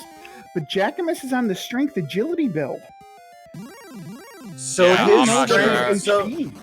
So I had. Oh yeah, what's his? Oh, that's right. My HP was one. I want to say it was 107.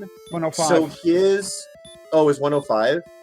So then his would just be 90% of that. So like, well, you were 102 on the level previous. He's currently at 94. So he's going to pick up 2 or 3 hit points, and yeah, it'll be like really borderline. Really? But he's going to have lots of attack power to work with. He's about to get the level on the mini boss here. He timed it perfectly, so the golem is going to give him exactly 12,000, like almost right on the nose, and. Well, he's going to burn another heal more, but he's going to have more than enough because it's a pretty big gain on 17. So this gamble is going to work out for Jack. I think it was a great move by him here. Yeah, no, and good job getting through that upper zone. As soon as I saw I saw an armored knight the first time I went in, and then I saw a red dragon on the top zone. And I was like, all right, fuck it. I'm just oops, sorry about that. Said, all right, I am definitely. Just using MP, and I'm just getting 17. I'm not even going to bother trying to get through this RNG nightmare, because I saw both of those monsters in the top zone before getting, like, even into the second or third zone. So I'm just like, no, I'm not even going to mess around with this. So Jackimus is going forward on 17, and he does have 97 hit points, but remember he has 79 defense power, so he can get hit for 50. I think I saw him take a peek at the status screen a minute ago, so I feel like he is aware, and it'll just be a matter of, you know, whether... because he's got some extra heal mores to work with. So we'll see if he gets in the danger zone pretty often, like in the 49 or 50 range, if he decides to heal out of that or not. I think he's got the attack power to do a couple of back-to-back heal mores if he needs to, but this could be a lot closer than he want it to be. If he is on 17, because it's like 149 attack power, how much MP does he there's have? a bad heal more, so now he has to double heal right here. So there's an example. So the HP let me go ahead and pull this up. And it is a near max HP Dragon Lord. It has 162. Oh, wow. And what's he going to do here on 49? This is what I was curious about. So he does go ahead and he attacks at 49, even though he does have a little bit of MP to spare. Well, he's got some MP to spare. But he does go ahead and he attacks at 49 with a 4% risk of dying. Yeah, no, you have to go for it in this position. Like, it sounds like he started with way more MP than he needed, but you still have to go for it in this position. Not way more. He had burned some on the way down. I think he entered with about 11 heal mores, so yeah, he's got a few extra ones. You needed got a few extra ones. So, yeah, he should have this sealed up. So before he finishes Lavkian, what else do you feel about the seed? Anything else particularly challenging or interesting? I thought so. One of the things that I was kind of doing was nice GG to Jackimus. One of the things that I was doing was I fortunately kind of walked out of the swamp and walked over to that desert early, and I saw wolves. And once I saw wolves, I was very, very happy, especially once I got hurt. because once I got hurt, I was like, okay, I can just take out some magic jackies, get some HP, and then as soon as I got enough HP, and then we had like heal more, I think at level 3. Yep. I'm like, I'm just gonna fight wolves. I'm just gonna fight wolves up to like level 6. That was the thing that put you ahead of Emptyeye in this case, because Emptyeye did go with the aggressive exploration route, level 5, level 6. He kept venturing out beyond Charlock, which, as you know, that was a pretty nasty zone to walk through as well, right next to Charlock. And then he did actually end up getting to the 2 towns, but he didn't really have any gold. So it was sort of like just an informational exploration, and you were just beating up on wolves. That did give you the lead in the beginning. And everybody, let's give a nice GG for Jackimus, the winner of his race tonight. So he's going to be moving on to 2-0 as well. The victory over AmazingToaster. JackimusWedge, good game. Yeah, good game to Jackimus. So AmazingToaster should be, if you were saying he hasn't found Garingham yet, he should be finding it shortly if he can recognize that he hasn't. Oh, Zneeman says he was there. Then I don't know what it's a good question from McGrew. I don't know what he'd be looking for, except for if he hasn't. You said you found the Staff of Rain Cave? I thought he did. He was right in the area. So yeah, I'm kind of surprised, to be perfectly honest, that this is going to be so close. Because let's see, if Emptyeye finishes right here, he'll probably be about 12 or 13 minutes off of my time. So the one thing I'll say is that I did try to get in some kind of like last minute exploration. Like there was one time where I went down towards the bottom of the peninsula, like southwest, where the wolves were. There was a couple of times where I like walked past Charlock at like level 4 or 5. But then I remember I saw a wizard. Yeah, like the first time I crossed over that bridge, I saw a wizard. And once I saw that, I was like, okay, I'm going for at least one more level. And then I think I walked over there again, and I started seeing like, I think I saw a Droll Magi that hurt more at me, and then I'm like, okay, I might as well go up to level 7. Yeah, I think there were golems there. I think there were werewolves there. So it was a little bit of a difficult spot to walk past. And so you had like the werewolves were actually kind of nice. There was one time where I got back attacked. I don't know if you noticed this. I got back attacked DL2'd by a wyvern. And then every time I walked through that desert, I made sure, because I had exactly 73 max HP. And so I always made sure I was at 73 before I walked through that desert. Yeah, we were talking about that because you picked up the regular heal spell at around that time. Sometimes you just want to pop that heal spell just to make sure you're topped off. And I think that's a good play for sure.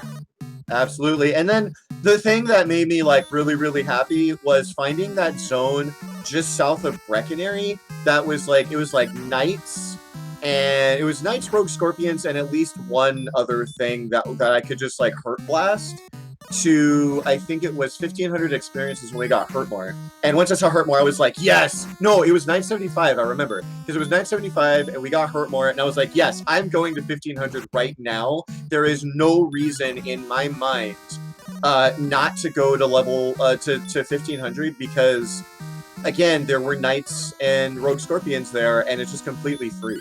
So Emptyeye is down to his second to last heal more now. I didn't catch what he entered this fight with, but he's also on 17, so he's doing pretty good damage. He's going to have his last heal more. Oh, goes for the swag attack instead. Nice. Goes for the swag attack. So he had about one turn to spare. YOLO nice job, swag Emptyeye. Manages to get through that dive, and yeah, he's gonna have a sub 2 hour here, Lavkian. So that was a good race between the two of you. He did have a reasonably fast start as well, at least getting off level 1. He ended up going and exploring a bit more, and it just didn't quite pay off. And you started, you were the first one to hurt more, and then you quickly, you found that zone, I guess. It had knights and rogue scorpions and droll magi, and just, you went to town and got about 1,000 experience point lead at that point, and that's about how it went from there. Yeah, I guess I was... Sorry, go ahead. I was going to say we are joined by Jackimus. Jackimus, GG. What do you think of that map? Honestly, this is probably the most interesting seed I've played in quite some time. Yeah, this was a fun one. I mean, it could have easily been, I think, a much more like tedious grind if you didn't get hurt early, and if you didn't get hurt more not too terribly long after that. Jackimus, I understand you had a real hard time getting to level 2. Yep. Do you still have it? Do you know about what time you got level 2?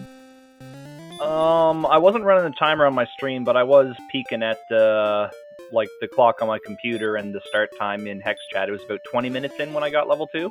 Oh my god. Well, then you won this race. Let me check my splits here. Yeah, no, I got level 2 at 4 minutes 15 seconds. I actually I managed to kill 2 Drakies. I did not see their DL2 breath. I only heard about it afterwards.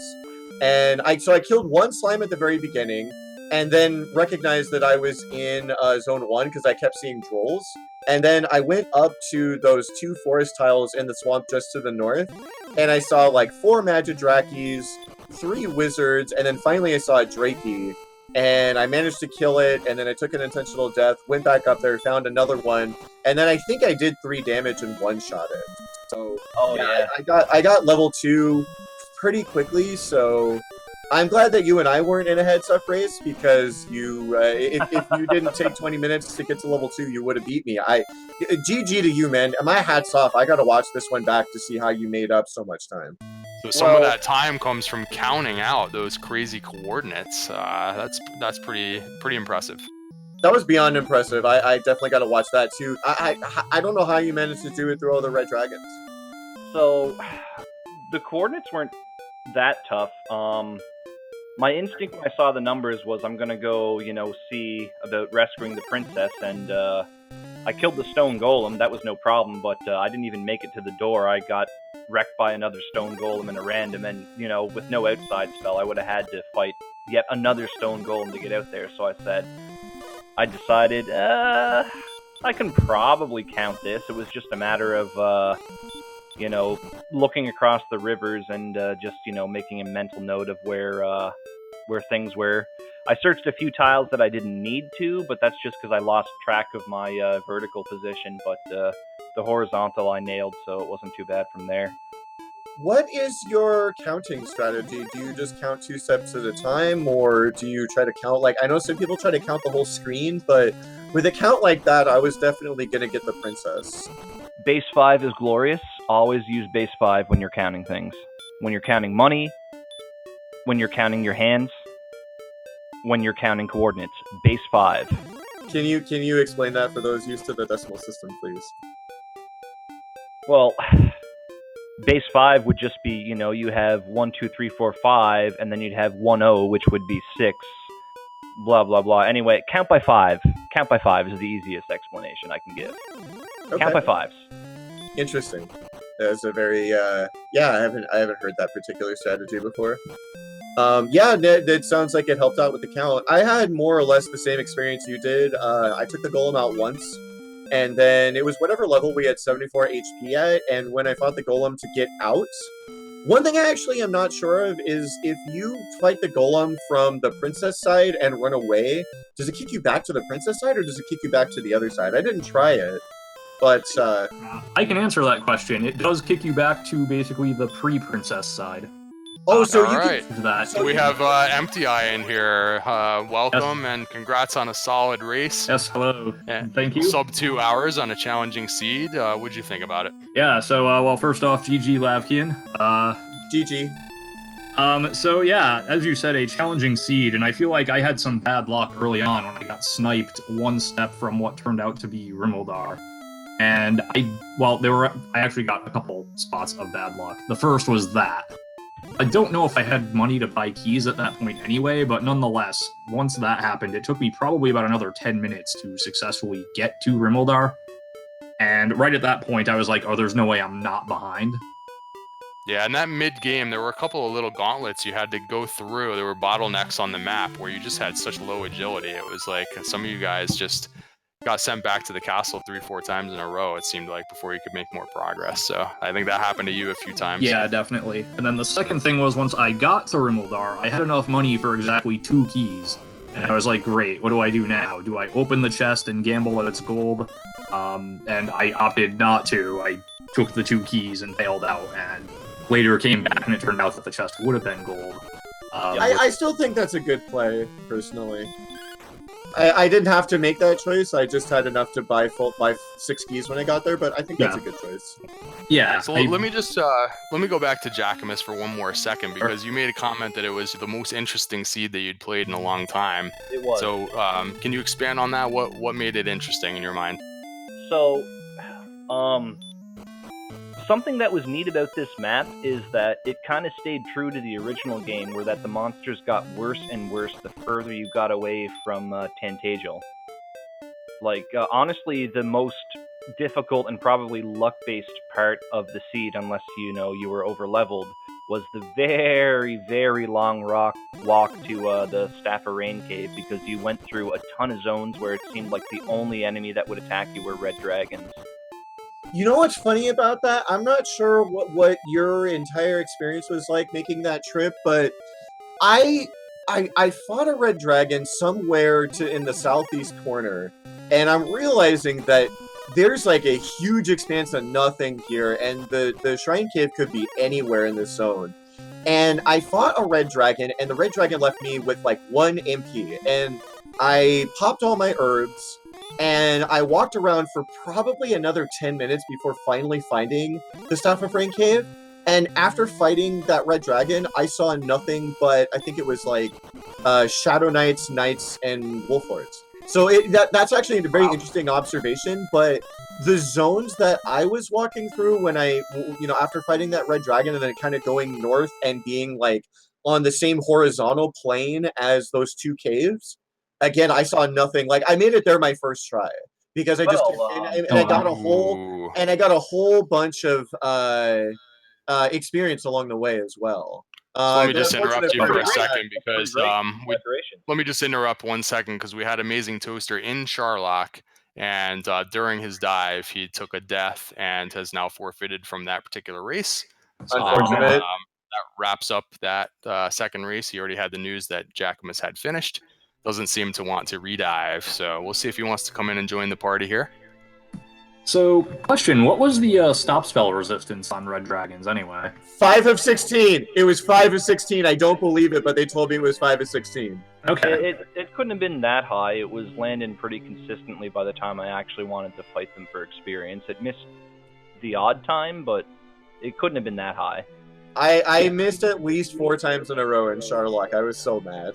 Yeah, I know. I had a good run basically before Charlock, and then when I actually got into Charlock, I feel like I missed like 4 out of 5 times. I was like, okay, which one is it? But AK-47s were 0 of 16, so thank God for that. All right, we have AmazingToaster. Welcome to the party here. What did you think about that one? What the hell was that? That agility, I'm so sorry. The agility was, yeah. Speaking as someone who probably fights down Charlock more than they should, that was abysmal agility for most of that seed. Well, the game finally threw you a bone once you got to the lower levels of Charlock. That last enemy pack was both very profitable experience-wise, and the 2 monsters you didn't want to fight in that pack were really easy to run away from. I have a question, Jackimus, for you. It sounds like you... I don't know if you did like 1 or 2 dives. It sounds like you did like an exploration dive first and then fought your way down for 17.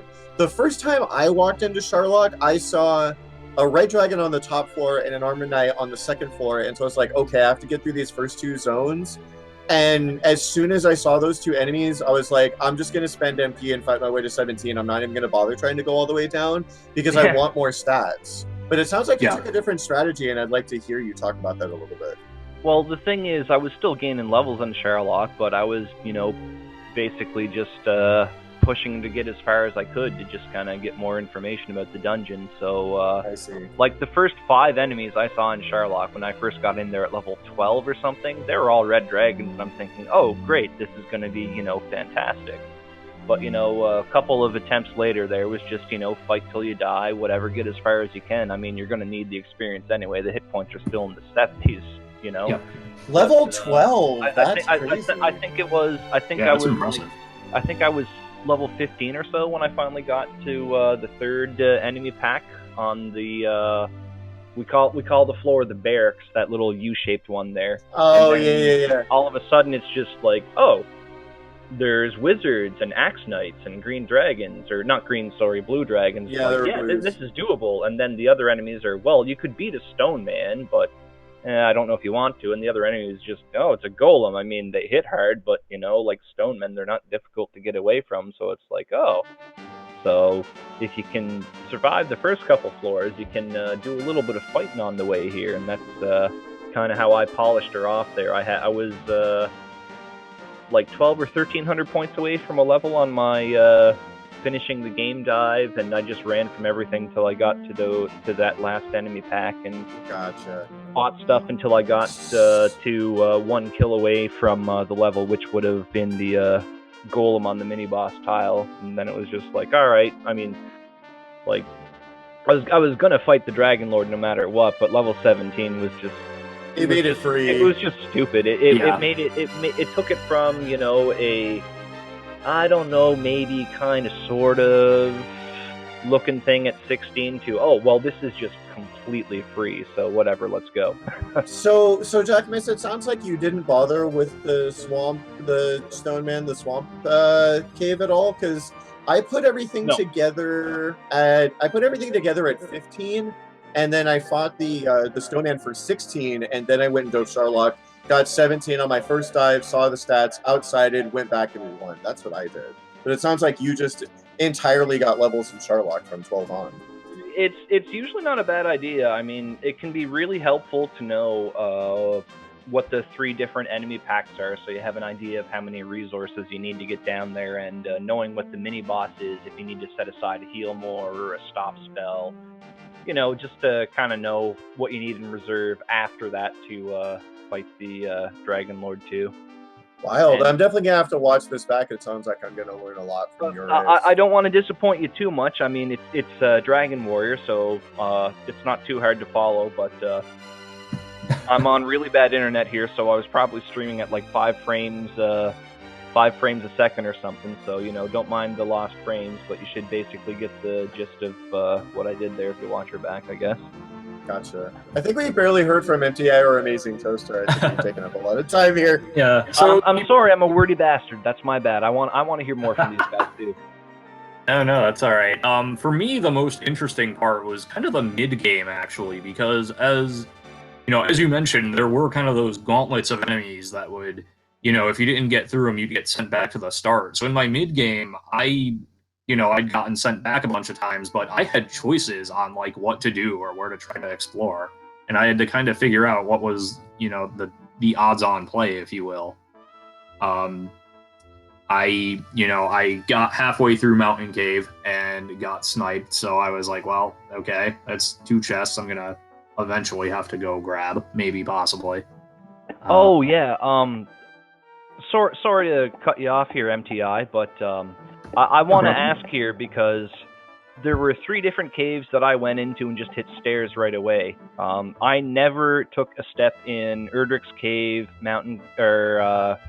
Fighter's Ring Cave, or Garen's Grave. So neither did I. There was like close to 20 chests that I just never looked at because I found everything else. Like, it was all, you know, it was basically all in Tantagiel, right? Either in Tantagiel and Garenham. Tantagiel and Garenham, because Garenham was one of the last things I found. I think second to last thing I found after was Garenham, and then the Tablet Cave, Staff of Rain Cave was the very last things I found. But the last cave that I actually found was the Staff of Rain Cave as well. But as far as Garenham goes, that was only a few tiles to the west of where the armor was on the map, so I got over there at a reasonable pace. I don't want to say quickly because it took me 20 minutes to get to level 2, but you know what I'm saying.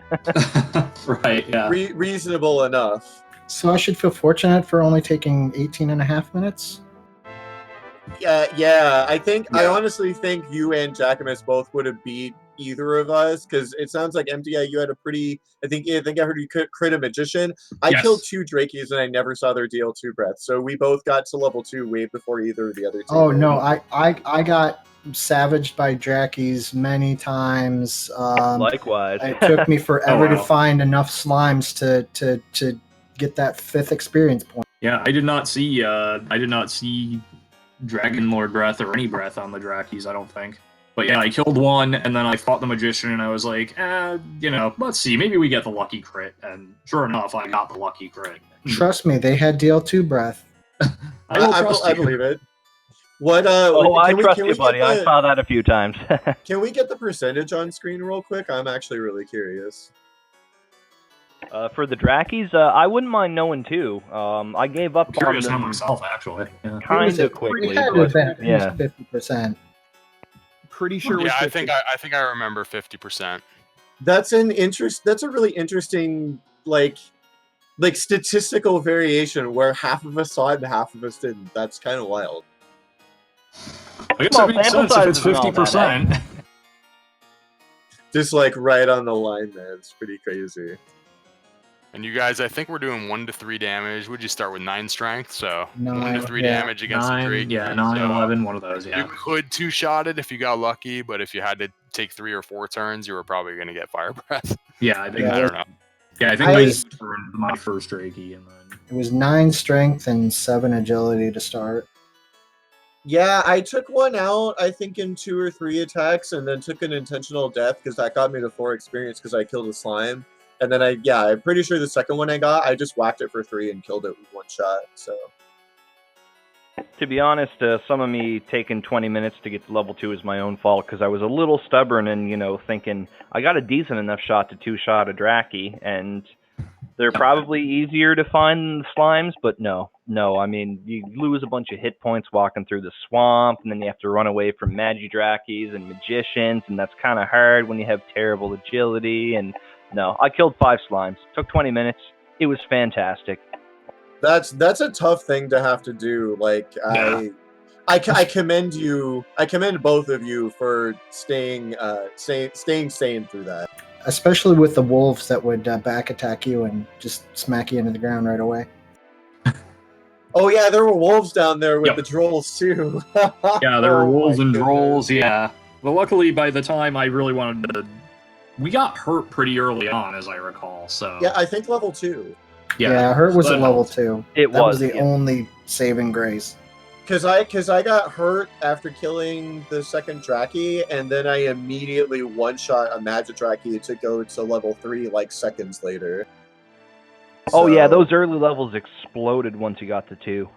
Yeah, because there were wolves yeah. like both below and then in that desert just to the east, like before you cross the bridge. That's where I did the vast majority of my grinding. In fact, like early on, like I'm just gonna go ahead and say it. I got some really good RNG early on. Like not just killing the 2 Drakis early on, but I also saw like I must have got like 5 wolves in a row in that desert that just propelled me to like level 6 really, really fast. And then once I think the first time I actually crossed the bridge, I got owned by a wizard, and I was like, all right, I skip this. I'm just going to go to level 7 right away. And unfortunately, all the wolves decided to like disappear at that time, so I was kind of feast or famine against drolls and scorpions. But eventually I got there, and then it sounds like I got hurt more way before anybody else as a result of that. So Once I stepped out a little ways and saw the Magic Wyverns and Knights, I was like, okay, we're farming for a while, and then I got hurt more, and it was time to step out into the world. Yeah, Hurtmore was glorious. There were so many things. I don't know if you guys saw it, but if you went below Breckenary through that swamp, there were like desert tiles down there, and it was like knights and maybe wraiths and rogue scorpions. Yeah. And so I right. fought those to get to level 8, which was Hurtmore. And then as soon as I got Hurtmore, I was like, I'm just gonna take the inn, and I'm just gonna go to 9 like right away because I knew 9 was gonna come basically instantly. And then after level 9, that was when I first finally started exploring the map. So I guess you didn't run into the stone men that were in that pack that kept ruining my face whenever I finally got to the towns. I might have seen a couple, but I don't remember them being like a big roadblock for me. Yeah, there were definitely... I got back attacked by knights 3 times in a row in that little area south of Breckenary. I got back attack DL2'd by a wyvern in the desert west of Breckenary. Oh, yeah, so that also as soon happened as to I me, saw yeah. that, yeah, as soon as I saw Alright. that, Yeah, going forward, I was like, oh, you were getting hurt more, Mr. Wyvern, because we And- were dealing with that. and not just that, but I realized when I left Tantagel after that we had exactly 73 hit points. So I was like, all right, I'm gonna make sure I stay topped off every time I walk through Swamp. So Well, you had so many MP. You'd be a fool not to be taking advantage of that heal more spell to make sure you always Right. had more than one chance to escape from the undesirables, shall we say? exactly, and that was the other saving grace. Like, of course, agility was absolutely atrocious for most of the seed, but at least we had a lot of MP to work with, and especially I think the level that gave hurt more also gave like 15 MP or something like that. So not only do you get hurt more, but you get 3 more hurt mores on top of it. So it's like, all right, here we go. So Well, if we're being completely honest, the agility was just terrible the entire way through. Yes. I mean, I want the agility that that race that I was watching earlier tonight. Who was it? It was Rye Guy and Concakes. They had like 120 agility or something by the time they finished. It's like, that's my kind of seed. Wow. Give me that Wow. stat, right? Did anyone have a silver shield? No, neither of them got it. Basically, by the time they found it, they had already, duplicated their gold, and there was opportunity to, get a natural because the strength was low, but didn't play out that way. But yeah, when you have agility that high and you got a silver shield, I mean, you're laughing at armored knights, and that's just fantastic.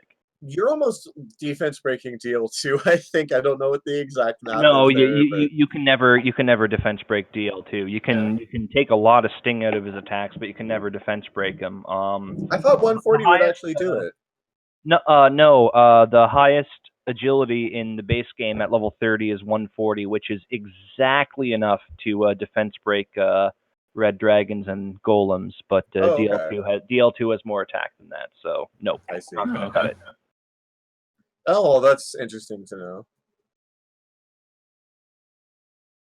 Well, I think that's gonna about do it. Looks like it's quite the field here, including yourself, Jackimus, for the 2-0s. It's gonna be scary going forward, but hopefully one of us can. Scary? Dude, we're just playing for fun here, man.